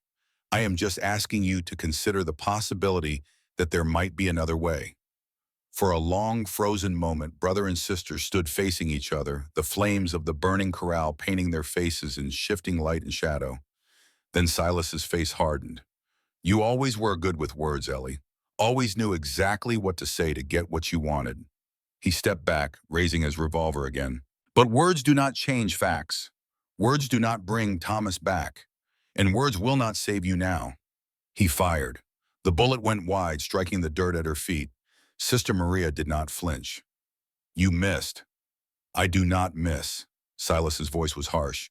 "That was a warning. The next one goes through your heart." He gestured to his men. "Take her, lock her up. I want her alive for what comes next." Rough hands grabbed her arms, sending fresh waves of pain through her wounded shoulder. She was dragged across the camp to a small tent, thrown inside the flap secured behind her. She lay in the darkness, bleeding, defeated, listening to the sounds of the camp slowly returning to normal. The fire had been contained, the horses had been calmed, and somewhere out there Jacob and Ruth were carrying Father Miguel to safety. At least that part of the plan had worked. But at what cost? Hours passed, or maybe minutes. Time had become meaningless, measured only by the throbbing of her wound and the slow seep of blood through the makeshift bandage she had fashioned from a strip torn from her habit. The tent flap opened. Silas entered alone this time, carrying a lantern. He set it down and sat on a crate across from where she lay. "The bullet went through clean," he said. "You will live, assuming I want you to." "Is that supposed to make me grateful?" "It is supposed to make you understand that I hold your life into my hands, as I always have." He leaned forward. "You have 3 days. That was the deal. 3 days to decide whether you come with me willingly or otherwise." "And Father Miguel?" "Gone. Your friends got him out." Something flickered across Silas's face. Frustration, perhaps, or grudging respect. "I have to admit I did not expect that. A nun and an old horse tender pulling off a rescue operation right under my nose." "Underestimating people is your weakness, Silas. It always has been." "Maybe, but I am not underestimating you, not anymore." He stood. "Rest, heal, think about your choices. Because when those 3 days are up, you will give me the documents, you will tell me where you hid them, and then we will have a much longer conversation about loyalty and family. And if I refuse," Silas paused at the tent flap, "then I burn the convent to the ground with everyone in it, starting with that old man who taught you to pray." He smiled coldly. 3 days, Ellie. Use them wisely." He left. The lantern remained casting dancing shadows on the canvas walls. Sister Maria lay in the darkness, her mind racing despite the pain. Silas thought he had won. He thought the rescue had failed, that she was completely in his power, that there was no hope left. He was wrong. Because Jacob and Ruth had Father Miguel. Because the convent was warned and prepared. Because somewhere out there, a plan was forming. And because Sister Maria had seen something in Silas's eyes. Just for a moment, just a flicker. When she had spoken of forgiveness, when she had talked about Thomas and family and love, doubt, he was not as certain as he pretended to be. Not as committed to his path of vengeance as he wanted everyone to believe. Somewhere inside the brother she had loved still existed. And that meant there was still hope. She closed her eyes and began to pray. Not for rescue, not for escape, but for wisdom, for strength, for the courage to do what needed to be done, whatever that turned out to be. The next 2 days blurred together in a haze of pain and fever. The wound in her shoulder had become infected despite her efforts to keep it clean. Silas sent a man to check on her periodically, a gruff outlaw who cleaned and bandaged the wound with surprising gentleness. "Boss wants you alive," the man said when she asked why he was helping her. "Dead hostages are not worth much." But she could see something else in his eyes, something that looked almost like respect. By the morning of the 3rd day the fever had broken. Sister Maria woke to find herself weak but clear-headed, the infection apparently beaten. She sat up slowly, testing her strength, and found that she could move without the room spinning around her. The tent flap opened. Silas entered, followed by 2 armed men. You look better, he observed. Good. I was worried I might have to negotiate with a corpse. What do you want? The same thing I have always wanted, the documents, your cooperation, your return to the family. He gestured and one of the men placed a chair in front of her. Silas sat down leaning forward. 3 days are up, Ellie. Time to make your choice. And if I still refuse, then my men ride on the convent tonight. They have their orders. Burn everything, kill everyone, leave nothing standing. His voice was flat, emotionless. I do not want it to come to that. But I will do what I have to do. Sister Maria studied her brother's face, looking for the doubt she had seen 3 nights ago. It was still there, buried deep hidden beneath layers of anger and pride. But it was there. Can I ask you something? You can ask. If I had come to you 15 years ago, instead of running, what would you have done? Silas was silent for a long moment. When he spoke, his voice was quieter. I do not know. I was different then. Angrier. More consumed by the need for revenge. He paused. I might have killed you, or I might have forgiven you. There is no way to know now. Do you think you could forgive me now if I came with you, if I gave you what you wanted? Forgiveness is not the point. Family is the point. Loyalty is the point. Silas stood and walked to the tent entrance. Make your choice, Ellie. I will not ask again. He left. Sister Maria sat alone in the tent, her mind working furiously. She was out of time, out of options. The only choice left was between surrender and sacrifice. Unless she thought about what Father Miguel had said, about finding the human being beneath the monster, about speaking to that person instead of the killer. She thought about what Jacob had said, about something in her that could be reached, something human. She thought about Silas, about the boy who had protected her, about the man who had become a monster, about the doubt she had seen in his eyes, and she made her decision. When Silas returned an hour later, she was standing. I will tell you where the documents are, she said, but I have conditions. Silas raised an eyebrow. You are not in a position to make conditions. Maybe not, but you are going to listen anyway. She took a breath. The documents are hidden in the convent chapel, behind a loose stone in the altar. I will show you exactly where on one condition, which is no one gets hurt, not the sisters, not Father Miguel, not anyone. You take the documents and leave. The convent is off limits forever. Silas considered this. That is your only condition. No, I have one more, she met his eyes. I want an hour alone with you. No guards, no weapons. Just the two of us talking. Like we used to do when we were kids. Why call you? Because you are my brother, because I love you despite everything. And because I think you deserve to know the truth about what happened 15 years ago. The whole truth, not just the parts that made it into the newspapers.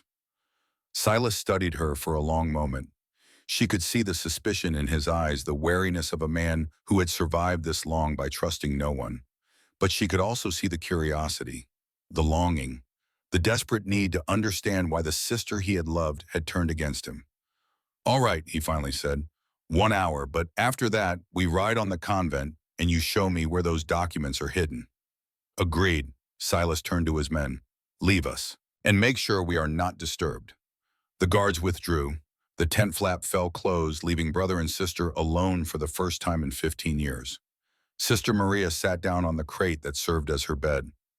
Silas remained standing, his arms crossed, his face guarded. So talk, he said. She talked.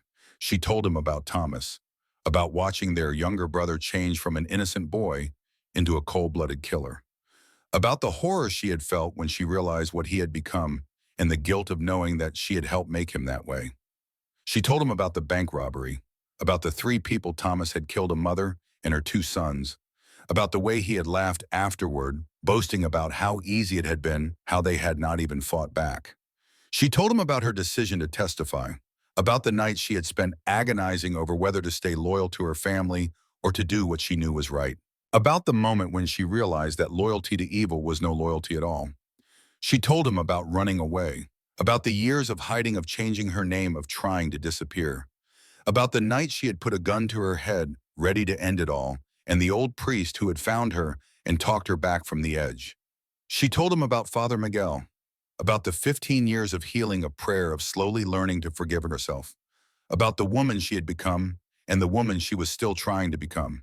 And finally, she told him about love. I never stopped loving you, Silas. Not even when I hated what you had become.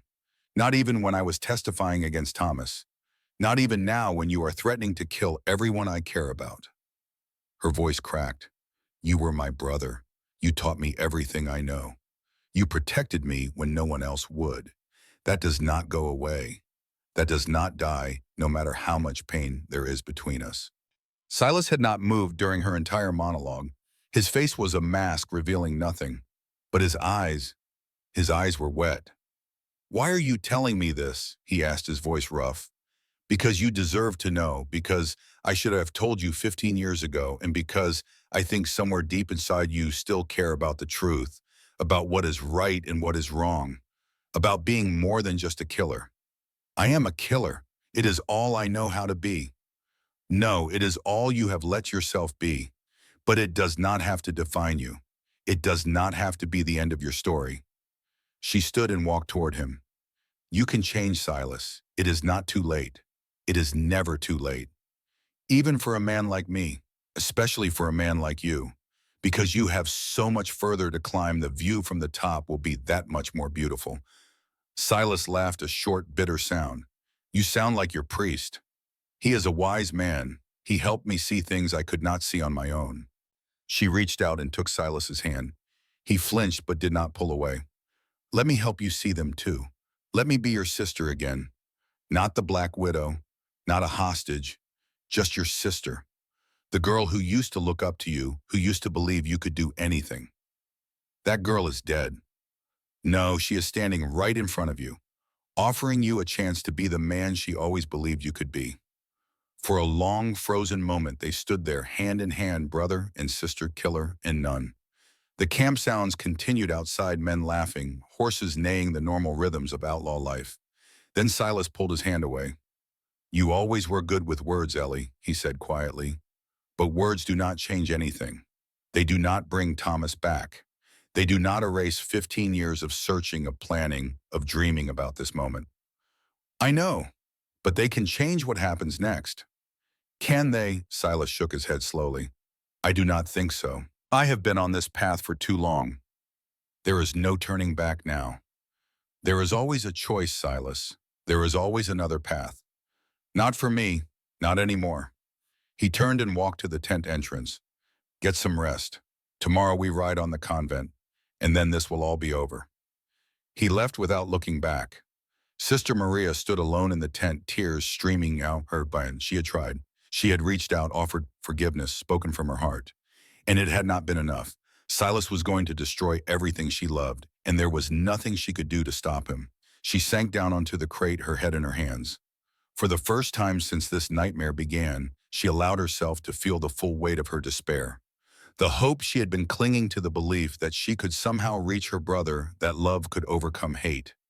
It was gone. All that remained was the bitter certainty of failure.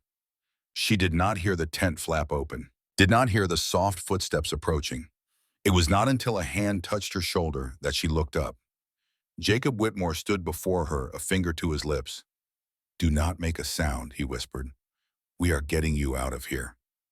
Behind him, visible in the moonlight streaming through the partially open tent flap, stood Sister Ruth. How? Sister Maria could barely form the words. No time to explain. Can you walk? She stood, testing her legs, weak but functional. I think so. Good. Stay close, move quiet. We have about 10 minutes before they change the guard. They slipped out into the night.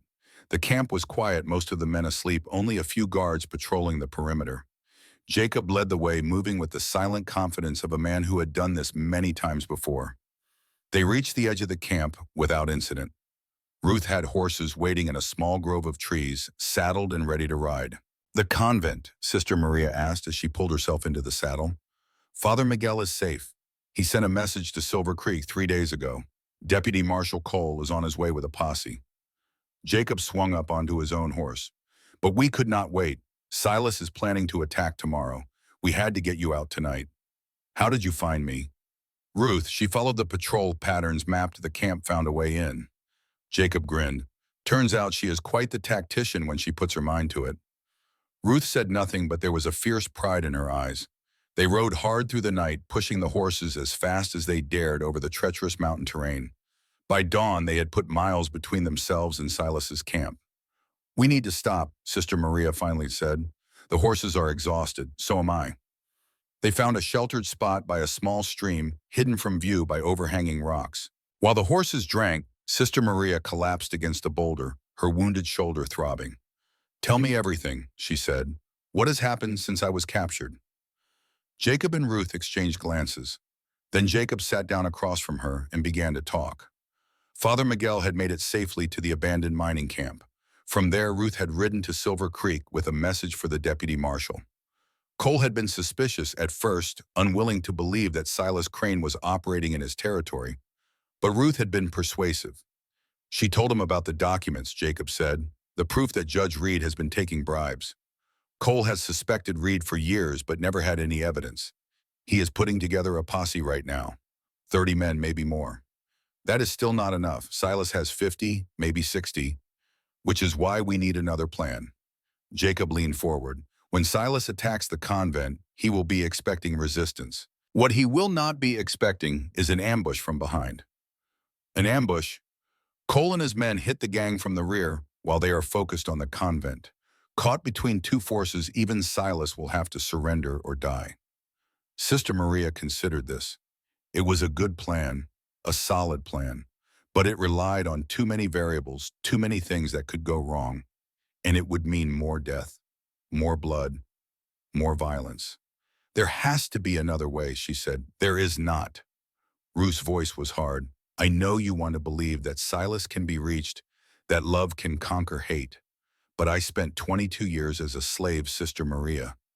I know what evil looks like. I know how it thinks, and your brother is evil. He will not stop until he destroys everything you care about, unless we stop him first. But if we attack, people will die, on both sides. People are going to die regardless. The question is whether it will be Silas's men or the sisters at the convent." Ruth stood, her face set with determination. "I did not escape slavery by turning the other cheek. I escaped by fighting, by doing whatever was necessary to survive. That is the lesson you need to learn." "I have learned it. I spent 8 years learning it, and it nearly destroyed me." "Then learn a different lesson." Ruth walked to the edge of the stream and stared out at the mountains. "Father Miguel is a good man. The sisters are good women. They deserve to live.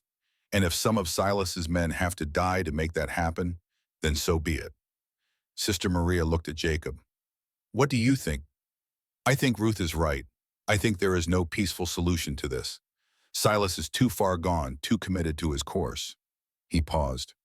"But I also think that you need to be part of whatever happens. Not just because of your skills, but because of who you are to Silas. If there is any chance of reaching him, any possibility of ending this without a massacre, it will come from you." "How I tried to reach him. I tried to speak to the man beneath the monster. It did not work. Maybe not with words, but actions speak louder than words." Jacob stood. "We should keep moving. Silas will know you are gone, and by now he will be coming." They rode on the sun, climbing higher, the day growing warmer. Sister Maria's mind churned with possibilities, with plans, with desperate hopes. And somewhere in that churning, an idea began to form. "Jacob," she said, "you said Cole is bringing 30 men. Where are they gathering?" "At the pass above the convent. They will wait for our signal before attacking." "And Silas, when does he plan to attack?" "Tonight, after dark." Sister Maria nodded slowly. "Then we have until tonight to put our plan into action." "What plan?" she told them. When she finished, Jacob was staring at her with a mixture of admiration and disbelief. Ruth's expression was unreadable. "That is insane," Jacob finally said. "It will never work." "Maybe not, but it is the only way to end this without a bloodbath. And if you are wrong, if Silas does not respond the way you think he will, then we fall back on your plan. Cole attacks from the rear, we fight from the front, and we hope that God is on our side." Ruth spoke. "You are willing to risk everything on the chance that your brother has some good left in him." "Yes."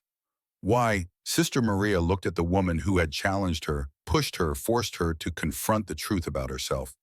"Because if I do not believe that redemption is possible even for someone like Silas, then nothing I have done in the last 15 years means anything. All the healing, all the prayer, all the effort to become someone new, it is all just pretense. Just another costume I put on to hide from the truth. She paused, gathering her thoughts. I have to believe that people can change, that even the worst of us can find a path back to the light. Because if I do not believe that about Silas, how can I believe it about myself? Ruth was silent for a long moment. Then slowly she nodded. All right, we will try it your way. But if it does not work, if it does not work, I will be the first one through the gate, and I will not stop until Silas is dead or I am. They rode on toward the convent, toward the confrontation that would decide everything, toward the moment of truth that had been 15 years in coming.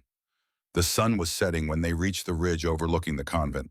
Below the familiar buildings lay peaceful in the golden light, the chapel spire reaching toward the sky, the gardens and orchards spreading out in neat patterns. But it was not as peaceful as it seemed. As Sister Maria watched, she could see the preparations that had been made. Barricades at the gates, sisters moving with purpose, carrying water buckets, positioning themselves at windows. They were ready as a group of nuns could be, to face an army of killers. Cole's men, she asked. In position at the pass, Jacob confirmed. They will move when they hear gunfire. Good. Sister Maria turned her horse toward the narrow trail that led down to the valley floor. Then it is time. Maria, Ruth's voice stopped her. Whatever happens tonight, I want you to know that I am proud to have known you, proud to call you my sister. Sister Maria smiled, the first genuine smile she had felt in days. The feeling is mutual, Ruth. The feeling is mutual. She spurred her horse forward down the trail toward the convent, toward whatever fate awaited her. The convent courtyard was filled with the soft, orange glow of sunset when Sister Maria rode through the gates. The sisters gathered around her, their faces a mixture of relief and fear. Sister Agnes pushed through the crowd, her aged face lined with worry. Maria, thank God you are alive. She embraced the wounded woman as she dismounted. We feared the worst. Where is Father Miguel? In the chapel, praying. Sister Agnes pulled back, studying Sister Maria's face. He has not stopped since he returned. He blames himself for what happened to you. He should not. None of this is his fault. Sister Maria looked around at the frightened faces surrounding her. How much time do we have? The scouts Jacob sent report that Silas is breaking camp. They will be here within 2 hours. 2 hours. It was not much time, but it would have to be enough. Sister Maria walked toward the chapel, each step sending fresh pain through her wounded shoulder. Jacob and Ruth had followed her through the gates, and now they fell into step beside her. The sisters have done what they can, Jacob said quietly. Barricades at the main gate, water stations for fire escape routes to the mountains if everything fails. But against 50 armed men, it will not come to that. You sound certain. I am not certain of anything, but I have to believe that there is another way. She paused at the chapel door. Wait here, I need to speak with Father Miguel alone. The chapel was dark except for the candles burning on the altar. Father Miguel knelt in the front pew, his white head bowed, his lips moving in silent prayer. He looked older than he had a week ago, as if the events of the past days had aged him years. Sister Maria genuflected and made the sign of the cross before approaching. She slid into the pew beside him, her movements slow and careful. Maria, his voice was thick with emotion. I'm so sorry if I had not been captured. Stop, this is not your fault. Silas would have found another way. She took his hand. How are you, old, tired, afraid? He finally looked at her, and she saw the tears on his cheeks. I have spent my entire life believing in the power of faith, believing that God would protect his servants, but now facing what is coming. He shook his head. My faith feels very small. That is because you are trying to carry this burden alone, just as I was. Sister Maria squeezed his hand. You taught me that redemption is not about balancing scales, that it is about transformation, about becoming someone new. Did I teach you that it seems like a lifetime ago? It was, and now I need to teach you something in return. She turned to face him fully. You saved me 15 years ago. You gave me a reason to live when I had none, but you cannot save me now. No one can save me but myself. What are you saying? I'm saying that tonight, whatever happens, I need you to stay out of it. I need you to take the sisters and go to the mining camp. Jacob knows the way. You will be safe there until this is over. Absolutely not. Father Miguel's voice hardened with unexpected steel. I will not abandon you. I will not abandon this place. You are not abandoning anything. You are protecting the people who depend on you. Sister Maria leaned closer. Father, if you stay, Silas will use you against me. He will hurt you to break me. And if he breaks me, everyone dies. The only way to protect the sisters is to remove the leverage he has over me. And what about you? Who will protect you? I will protect myself the way I should have been protecting myself all along. She stood. This is my fight, my family, my past. I need to face it alone. You said yourself that going alone was pride, that you needed help. I did need help, and I got it. Jacob and Ruth rescued me when I could not rescue myself. The sisters prepared this place for battle when I was Silas's prisoner. Sister Maria smiled sadly. But there are some things that no one else can do for me. Some battles that can only be fought by the person who started them. Father Miguel was silent for a long moment. The candles flickered on the altar, casting dancing shadows across the ancient stone walls. You have a plan, he finally said. I have the beginning of one. The rest. She shrugged. The rest I will figure out as I go. That is not very reassuring. No, it is not. She helped him to his feet. But it is all I have, and sometimes all we have is enough. She led him to the chapel door where Jacob and Ruth waited. The courtyard was now busy with activity, sisters moving with purpose, preparing for whatever was coming. Jacob, I need you to take Father Miguel and the sisters to the mining camp. All of them except Ruth. Jacob frowned. You want me to leave now?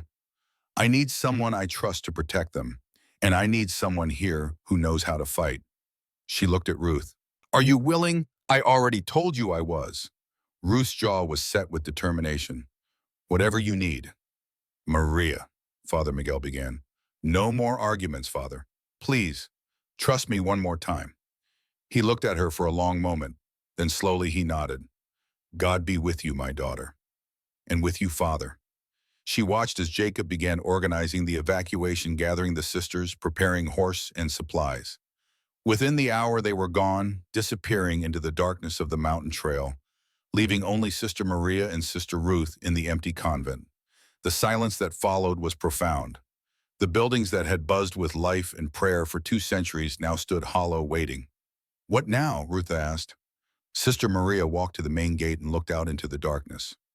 Somewhere out there, Silas was coming. 50 men, maybe more. Enough firepower to reduce this place to rubble. Now we prepare. Prepare how there are 2 of us against an army. We will not be fighting them directly. At least not at first. Sister Maria turned back to Ruth. Do you remember what Jacob said about Cole's men, about them waiting at the pass for a signal? Yes. The plan was for them to attack from the rear when Silas engaged the convent, catch him between 2 forces. Sister Maria began walking toward the infirmary. But that plan assumes a direct assault, a battle, casualties on both sides. What other option is there? Sister Maria did not answer immediately. Instead, she entered the infirmary and began gathering supplies. Bandages, medicines, a small bottle of chloroform she had prepared years ago for surgeries. Maria, what are you planning? I am planning to give Silas what he wants.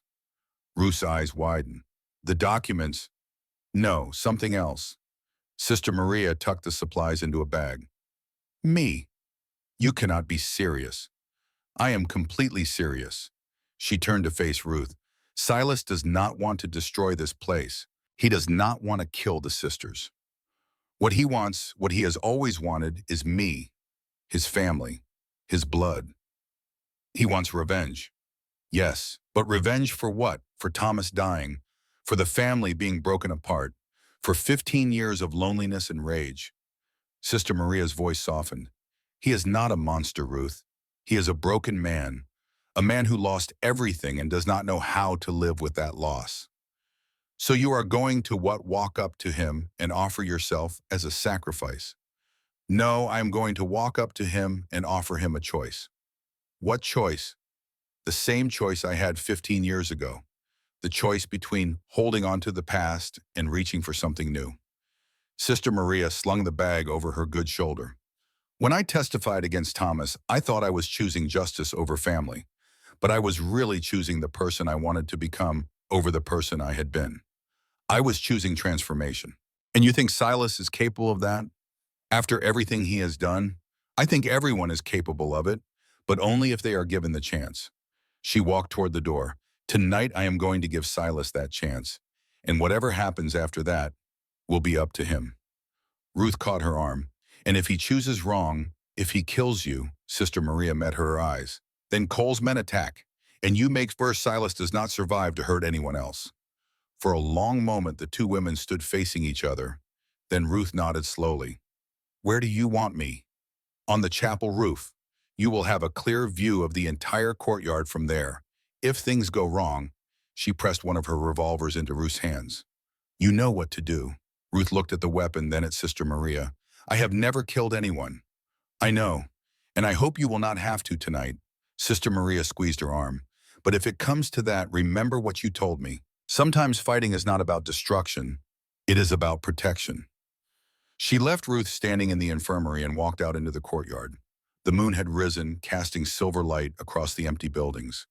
The silence was so complete she could hear her own heartbeat steady and strong despite everything. She walked to the center of the courtyard and sat down on the old stone well, the same well she had drawn water from 1,000 times. The same well that had been here for 200 years, witnessing generations of sisters come and go. And she waited. The riders came at midnight. She heard them before she saw them, the thunder of hooves growing louder, the jingle of bridles and the creak of leather. Then they appeared at the gate, 50 shadows against the darkness, their horses snorting, their weapons gleaming in the moonlight. Silas rode at their head. He dismounted slowly, his eyes never leaving his sister. She did not rise to meet him, did not move from her seat on the well. She simply watched as he walked through the gate, his men spreading out behind him, surrounding the courtyard. Ellie, his voice was flat. I expected more of a welcome. I sent the sisters away. There is no one here but me. So I noticed. Silas looked around at the empty buildings, trying to remove my leverage. Yes, he laughed, a short, humorless sound. It does not work that way. You are the leverage. You have always been the leverage. I know, that is why I stayed. Silas stopped about 10 feet away, his hand resting on his gun. Behind him, his men were dismounting, spreading out, checking buildings. They would find nothing. Everyone was gone. Why, Silas asked. Why stay when you could have run? Because running does not solve anything. I learned that 15 years ago. Sister Maria stood, her movements slow and deliberate. I ran from you, Silas. I ran from our family, from our past, from everything we had been together. And it did not help. It just delayed the inevitable. So you finally understand. I understand more than you think. She took a step toward him.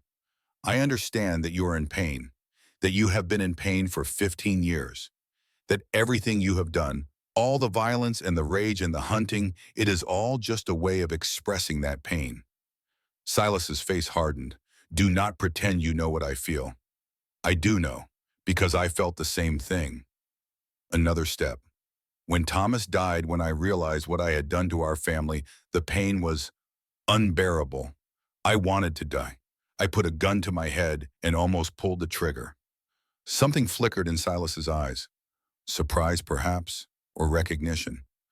Father Miguel found me that night. He talked me back from the edge. He gave me a reason to keep living. Another step. She was close now, close enough to see the lines of exhaustion on her brother's face, the gray in his hair. But the pain did not go away. It never really goes away. We just learn to carry it differently. I do not want to carry it. I want to end it. By killing me, will that end it? She stopped, now only an arm's length away. You killed dozens of people in the last 15 years. Did any of them end your pain? Did any of them bring Thomas back? Silas did not answer. I killed 23 people, Silas. 23, Mo, and not one of those deaths brought me peace. Not one of them filled the emptiness inside me. She reached out and touched his arm. He flinched but did not pull away. Killing me will not fill your emptiness either. It will just add one more ghost to the collection, one more face to haunt your dreams. You do not know that. Yes, I do, because I have been where you are. I have stood at that crossroads choosing between the darkness and the light, and I chose the light. Not because it was easy, not because the pain went away, but because the alternative was becoming something I could not live with. Silas's hand trembled on his gun. Around them, his men watched in silence, uncertain of what was happening. Come home, Silas. Sister Maria's voice was soft pleading. Not to the gang, not to the killing. Come home to yourself, to the boy who protected me when we were children, to the brother I loved more than anything in the world. That boy is dead. No, he is standing right in front of me, buried under years of pain and rage and loneliness, but still there, still alive. She took his hand. I can see him in your eyes. I can feel him in the way your hand is shaking.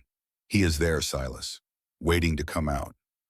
For a long moment, brother and sister stood frozen, connected by touch and memory, and a bond that 15 years of separation had not been able to break. Then one of Silas's men stepped forward. Boss, what do you want us to do? The spell shattered. Silas pulled his hand away, his face closing like a door slamming shut. Search the buildings, he said, his voice rough. Find the documents. Find the priest. Silas, Sister Maria began. Enough. He turned away from her. I listened to your speech, very touching, very moving, but it does not change anything. Thomas is still dead. You are still the reason why. And tonight you are going to give me what I came for.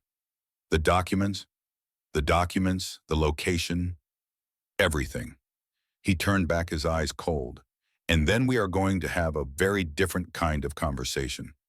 And if I refuse, Silas smiled. It was not a pleasant smile. You will not refuse, because I know something you do not. What? He gestured, and two of his men dragged a figure forward. A figure in a black habit, hands bound, face bruised. Old Maria, the 80-year-old nun who had been bedridden for years. The one person Sister Maria had thought was too frail to evacuate, too invisible to be noticed. She had been wrong. Found her hiding in an upstairs room, Silas said casually. Seems your evacuation was not as complete as you thought. Sister Maria's heart stopped. Old Maria, who had been at the convent for 60 years. Old Maria, who had nursed generations of sisters through illness and injury. Old Maria, who had nothing to do with any of this. Let her go. She is innocent. Everyone is innocent until they are not. Silas drew his revolver and pressed it against the old woman's head. Now the documents. Where are they? Sister Maria's mind raced. The documents were hidden in the altar of the chapel behind a loose stone. If she revealed their location, Silas would have everything he needed. He could blackmail Judge Reed by protection for the gang, continue his reign of terror for years. But if she refused, old Maria would die. Another innocent life sacrificed because of her past. The chapel, she heard herself say. Behind the altar. There is a loose stone on the left side. Silas nodded to two of his men. They disappeared into the chapel. Long minutes passed in tense silence. Then they emerged carrying a leather satchel. Found them, boss, just where she said. Silas took the satchel and opened it, rifling through the papers inside. His smile widened as he read. Well, well, well, Judge Thomas Reed, quite the collection of sins you have been hiding. He looked up at Sister Maria. This is everything I needed. Thank you, little sister. You have been very helpful. Now let her go. Silas considered for a moment. Then he nodded and the men released old Maria. The old woman stumbled forward and Sister Maria caught her, lowering her gently to the ground. Are you all right? Sister Maria whispered. I am fine, child. Just tired. Old Maria's eyes were surprisingly clear despite her ordeal. Do what you must. God will provide. How touching. Silas tucked the satchel into his saddlebag. Now where were we? Ah, yes, the conversation. He walked towards Sister Maria, his gun still drawn. You asked me earlier if killing you would end my pain. I do not know the answer to that, but I intend to find out. Silas? 15 years, Ellie. 15 years of searching. 15 years of dreaming about this moment. And now, here we are. He raised the gun. Any last words? Sister Maria looked at her brother, at the man who had once been her protector, her teacher, her hero, at the monster he had become, at the broken, wounded soul beneath the rage. I forgive you, she said quietly. Whatever you do next, whatever happens, I forgive you. And I love you. I never stopped loving you, Silas. Not for one single moment. Silas's hand trembled. The gun wavered. Stop it. I mean it, every word. You are my brother, my family. Nothing can change that. Not time, not distance, not even death. I said, stop it, Silas's voice cracked. You do not get to do this. You do not get to make me feel guilty. Not after what you did. I am not trying to make you feel guilty. I am trying to make you feel loved. Sister Maria stepped toward him into the barrel of the gun. Because that is what you need, Silas. Not revenge, not violence. Love, acceptance, forgiveness. Those are just words. They are more than words. They are a choice. A choice I am making right now in this moment with your gun in my face. She reached out and gently touched his hand. And it is a choice you can make too. You can choose to put down the gun, to let go of the hate, to become something more than what our past made us. It is too late for that. It is never too late. That is the whole point. That is what redemption means. She wrapped her hand around the barrel of the gun. Let go, Silas. Please, let go. The moment stretched impossibly long. Brother and sister frozen in a tableau of violence and tenderness. The gang members watched in confusion, not understanding what was happening. Then a shot rang out, but it did not come from Silas's gun. It came from the chapel roof. Sister Ruth, keeping watch, had seen one of Silas's men raise his rifle, aiming at Sister Maria's unprotected back. She had fired without thinking, without aiming, acting purely on instinct. The man fell. His rifle clattered to the cobblestones, and all hell broke loose. Silas's men drew their weapons, firing wildly at the chapel. Ruth ducked behind the bell tower bullets, ricocheting around her. Sister Maria threw herself at Silas, knocking the gun from his hand, sending them both tumbling to the ground. Cole! Ruth screamed from the rooftop. Now! From the pass above the convent, 30 riders burst from the darkness, their guns blazing. Deputy Marshal Cole led the charge, his badge gleaming in the moonlight, his voice cutting through the chaos. Federal Marshal, drop your weapons. The gang was caught between two forces, the marshals attacking from the rear and Ruth firing from above. Panic spread through their ranks. Some tried to fight, exchanging fire with the deputies. Others ran scattering into the darkness. Still others threw down their guns and raised their hands. In the middle of it all, Sister Maria and Silas grappled on the ground. He was stronger, fueled by rage and desperation. She was faster, driven by 15 years of learning to survive without violence. They rolled across the cobblestones, each struggling for advantage. Silas got his hands around her throat, squeezing. She drove her knee into his stomach, breaking his grip. He grabbed for his fallen gun. She kicked it away, sending it spinning across the courtyard. Give up, Silas. It is over. Never. He lunged at her again. I will kill you if it is the last thing I do. They crashed into the old well, the impact stunning them both. For a moment they lay tangled together, gasping for breath. Then Silas's hand found a rock. He raised it high, ready to bring it down on his sister's skull. Silas, stop! The voice cut through the chaos like a blade. Father Miguel stood at the edge of the courtyard, his white hair wild, his black cassock dusty from hard riding. Behind him, Jacob Whitmore sat on his horse, looking exhausted but alert. I told you to stay at the mining camp, Sister Maria shouted, and I told you I would not abandon you. Father Miguel walked forward, his hands raised, his eyes fixed on Silas. Put down the rock, son. It is over. Silas laughed, a wild, broken sound. Son, I am not your son, priest. I am not anyone's son. I am a monster. Everyone keeps telling me so. You are not a monster. You are a man in pain, a man who has lost his way. Father Miguel stopped a few feet away. But you can find it again. It is not too late. Not too late. Silas's arms shook, the rock still raised. I have killed more people than I can count. I have burned towns, robbed banks, destroyed lives. How can it not be too late? Because you are still asking that question. Because somewhere inside you, you still want to be something better than what you have become. Father Miguel knelt beside the tangle of siblings. I have spent my entire life ministering to the broken and the lost. I have seen men far worse than you find redemption. I have seen killers become saints. I have seen monsters become men. How? By choosing, by deciding in a single moment to stop running from their pain and start facing it. Father Miguel reached out and touched Silas's arm. You can make that choice right now, right here. You can put down the rock. You can let your sister go. You can begin the long, hard journey back to yourself. Around them, the battle was ending. The gang members who had not fled were surrendering, throwing down their weapons under the guns of Cole's deputies. The shooting had stopped, replaced by the moans of the wounded and the shouts of orders.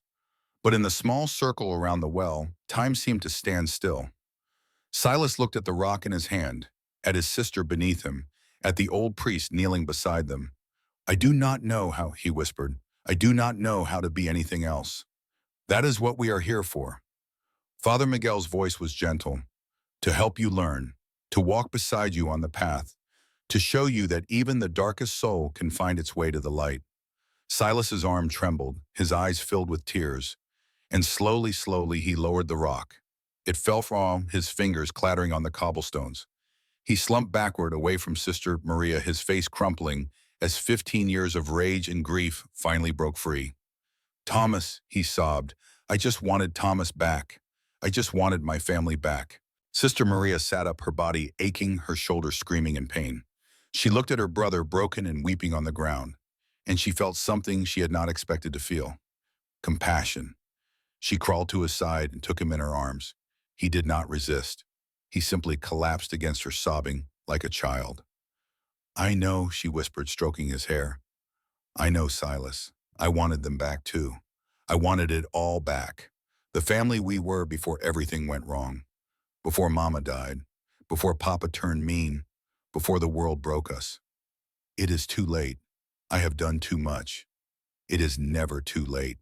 Father Miguel just told you that, and he is right. She pulled back and looked into his eyes. You will have to pay for what you have done. There will be trials, prison consequences. But that is not the end. It is the beginning. The beginning of what? Of becoming someone new, someone worthy of the name Crane. She touched his face. Our name used to mean something. Remember, Papa talked about it before he started drinking. The Cranes were settlers, pioneers, people who built things. We lost that somewhere along the way, but we can find it again. Silas shook his head slowly. I do not deserve redemption. No one deserves redemption, Silas. That is not how it works. Redemption is not something you earn. It is something you accept. A gift freely given to anyone brave enough to reach for it. Father Miguel knelt beside them, making the sign of the cross over Silas's bowed head. Wherever you go, whatever happens next, remember this moment. Remember that you had a choice and you chose to put down the rock. That choice matters. That choice is the first step on a very long road. Deputy Marshal Cole approached his gun, holstered, his face tired but satisfied. Silas Crane, you are under arrest for murder, robbery, arson, and about a dozen other crimes I will figure out later. He looked at Sister Maria. You too, technically. Eleanor Crane has a lot to answer for. I know. Sister Maria stood, helping Silas to his feet. I will come willingly, but not as Eleanor Crane. Then as who? As Sister Maria, a woman who has spent 15 years trying to atone for her past. She met Cole's eyes steadily. I will not run. I will not hide. Whatever judgment awaits me, I will face it. Cole studied her for a long moment. Then he nodded. We will sort it out. But for tonight, I think we have had enough excitement. He gestured to his deputies. Get the prisoners secured. We ride for Silver Creek at dawn. The cleanup took hours. The wounded were tended, the prisoners bound, the dead laid out in somber rows. Sister Ruth came down from the chapel roof, her hands still shaking from the rifle she had fired. She had killed a man tonight. It would take time to process that, but she was alive. They were all alive. As the first gray light of dawn touched the mountain peaks, Sister Maria stood in the courtyard one last time. The convent that had been her home for 15 years looked different now, smaller somehow, less like a sanctuary and more like a way station, a place between worlds. Father Miguel approached, his face weary but peaceful. They will be back soon, he said. The sisters, once they hear what happened, they will want to return. Will you be here to greet them? Where else would I be? He smiled. This is my home too, Maria. Has been for 40 years. I am not leaving now. Even after everything that happened, everything you learned about me, especially after that. He took her hand. You think your past changes how I see you, child. I knew from the first moment I met you that you were carrying something heavy.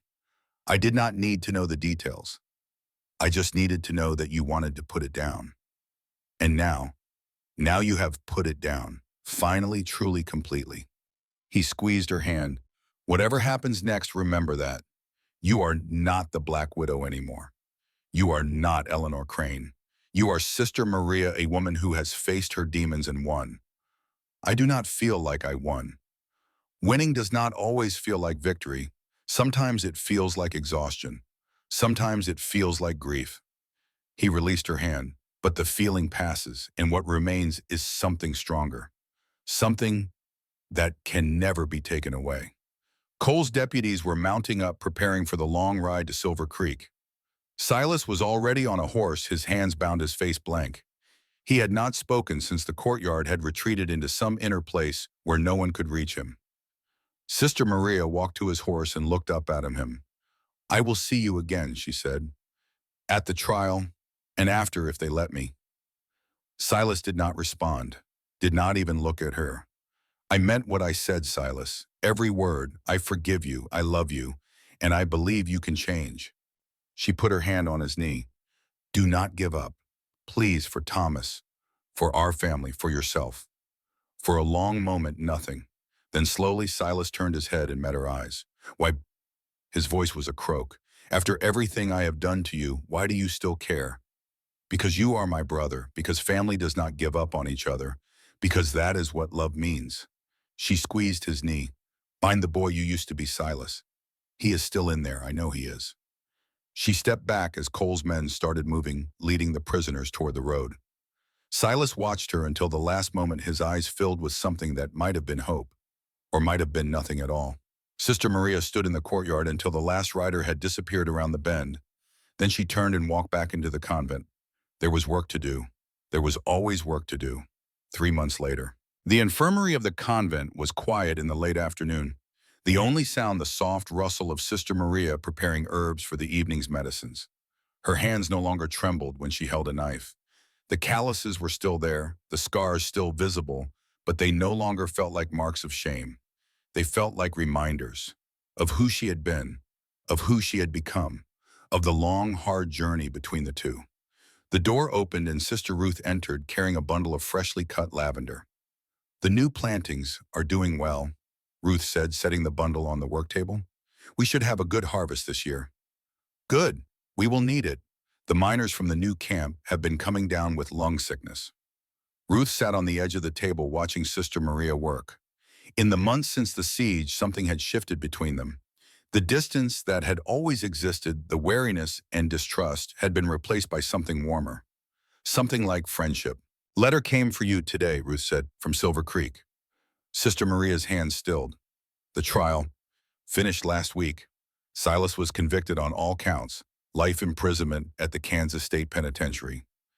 She had expected this, had known from the beginning that Silas would face severe consequences for his crimes, but hearing it spoken aloud made real and final still hurt.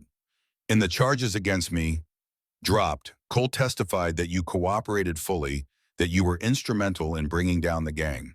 The judge decided that 15 years of service to the community was punishment enough. Ruth paused. You are free, Maria. Completely free. Free. It was a strange word. She had not felt free in 15 years. Even here in the sanctuary, she had been a prisoner of her own guilt, her own secrets, her own past. But now, there is something else in the letter, Ruth continued. A note from the warden at Kansas State. Silas asked him to send it. She pulled a folded paper from her pocket and handed it over. Sister Maria unfolded it with trembling hands. The handwriting was rough, unpracticed, the letters uneven.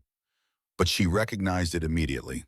Ellie, they tell me you got off. I am glad. You deserve better than a prison cell. I have been thinking about what you said, about redemption, about choosing to become something new. I do not know if I believe it. I do not know if someone like me can change. But I am going to try. The padre here is a good man, reminds me of your priest. He says God forgives everyone who asks. I am not sure I am ready to ask. But maybe someday. They say I can have visitors. If you ever want to come. I would understand if you did not. I am sorry, Ellie, for everything. I do not know if that means anything, but I wanted to say it. Your brother Silas' sister Maria read the letter twice. Then she folded it carefully and tucked it into the pocket of her habit. Good news, Ruth asked. The beginning of it, perhaps. Sister Maria picked up her knife and returned to the herbs. We will see. Ruth watched her for a moment longer. Then she nodded and left the infirmary, closing the door softly behind her. Alone, Sister Maria allowed herself a small smile. It was not a victory. It was not even close to a victory. But it was a start. The evening bell rang, calling the community to prayers. Sister Maria set down her knife, wiped her hands on her apron, and reached for the rosary at her belt. The beads were worn smooth from 15 years of desperate prayer. But they felt different now, lighter somehow, as if the weight they had carried for so long had finally been set down. She walked out into the courtyard where the other sisters were gathering. Father Miguel stood at the chapel door, his face serene, his eyes twinkling with the quiet joy of a man who had seen his faith rewarded. Maria, he extended his hand toward her. Come, let us give thanks. She took his hand and walked with him into the chapel. The candles were lit, the altar gleaming, the crucifix watching over all with eternal patience. Sister Maria genuflected and made the sign of the cross. She slid into her usual pew beside Sister Ruth and bowed her head in prayer. But this time the prayer was different. She did not pray for forgiveness. She did not pray for relief from guilt. She did not pray for the face to stop visiting her dreams. Instead, she prayed for Silas, for the brother she had lost and found and lost again, for the man who was just beginning the journey she had completed. And she prayed for herself, for the strength to keep walking the path she had chosen, for the wisdom to help others find their way, for the grace to accept that redemption was not a destination, but a journey, one that would last the rest of her life. The prayers rose up into the vaulted ceiling, mingling with the voices of her sisters, filling the ancient chapel with sound and faith and hope. Outside, the sun was setting over the mountains, painting the sky in shades of orange and gold and red. The convent of Santa Maria de las Montanas stood peaceful in the fading light, its stone walls holding centuries of stories, its bells calling the faithful home. And in the infirmary, on the work table where she had been cutting herbs, a knife lay waiting. Its blade was sharp, its handle worn smooth by years of use. But the hands that would lift it tomorrow would not tremble. They would be steady. They would be sure. They would be the hands of a woman who had finally learned to forgive herself.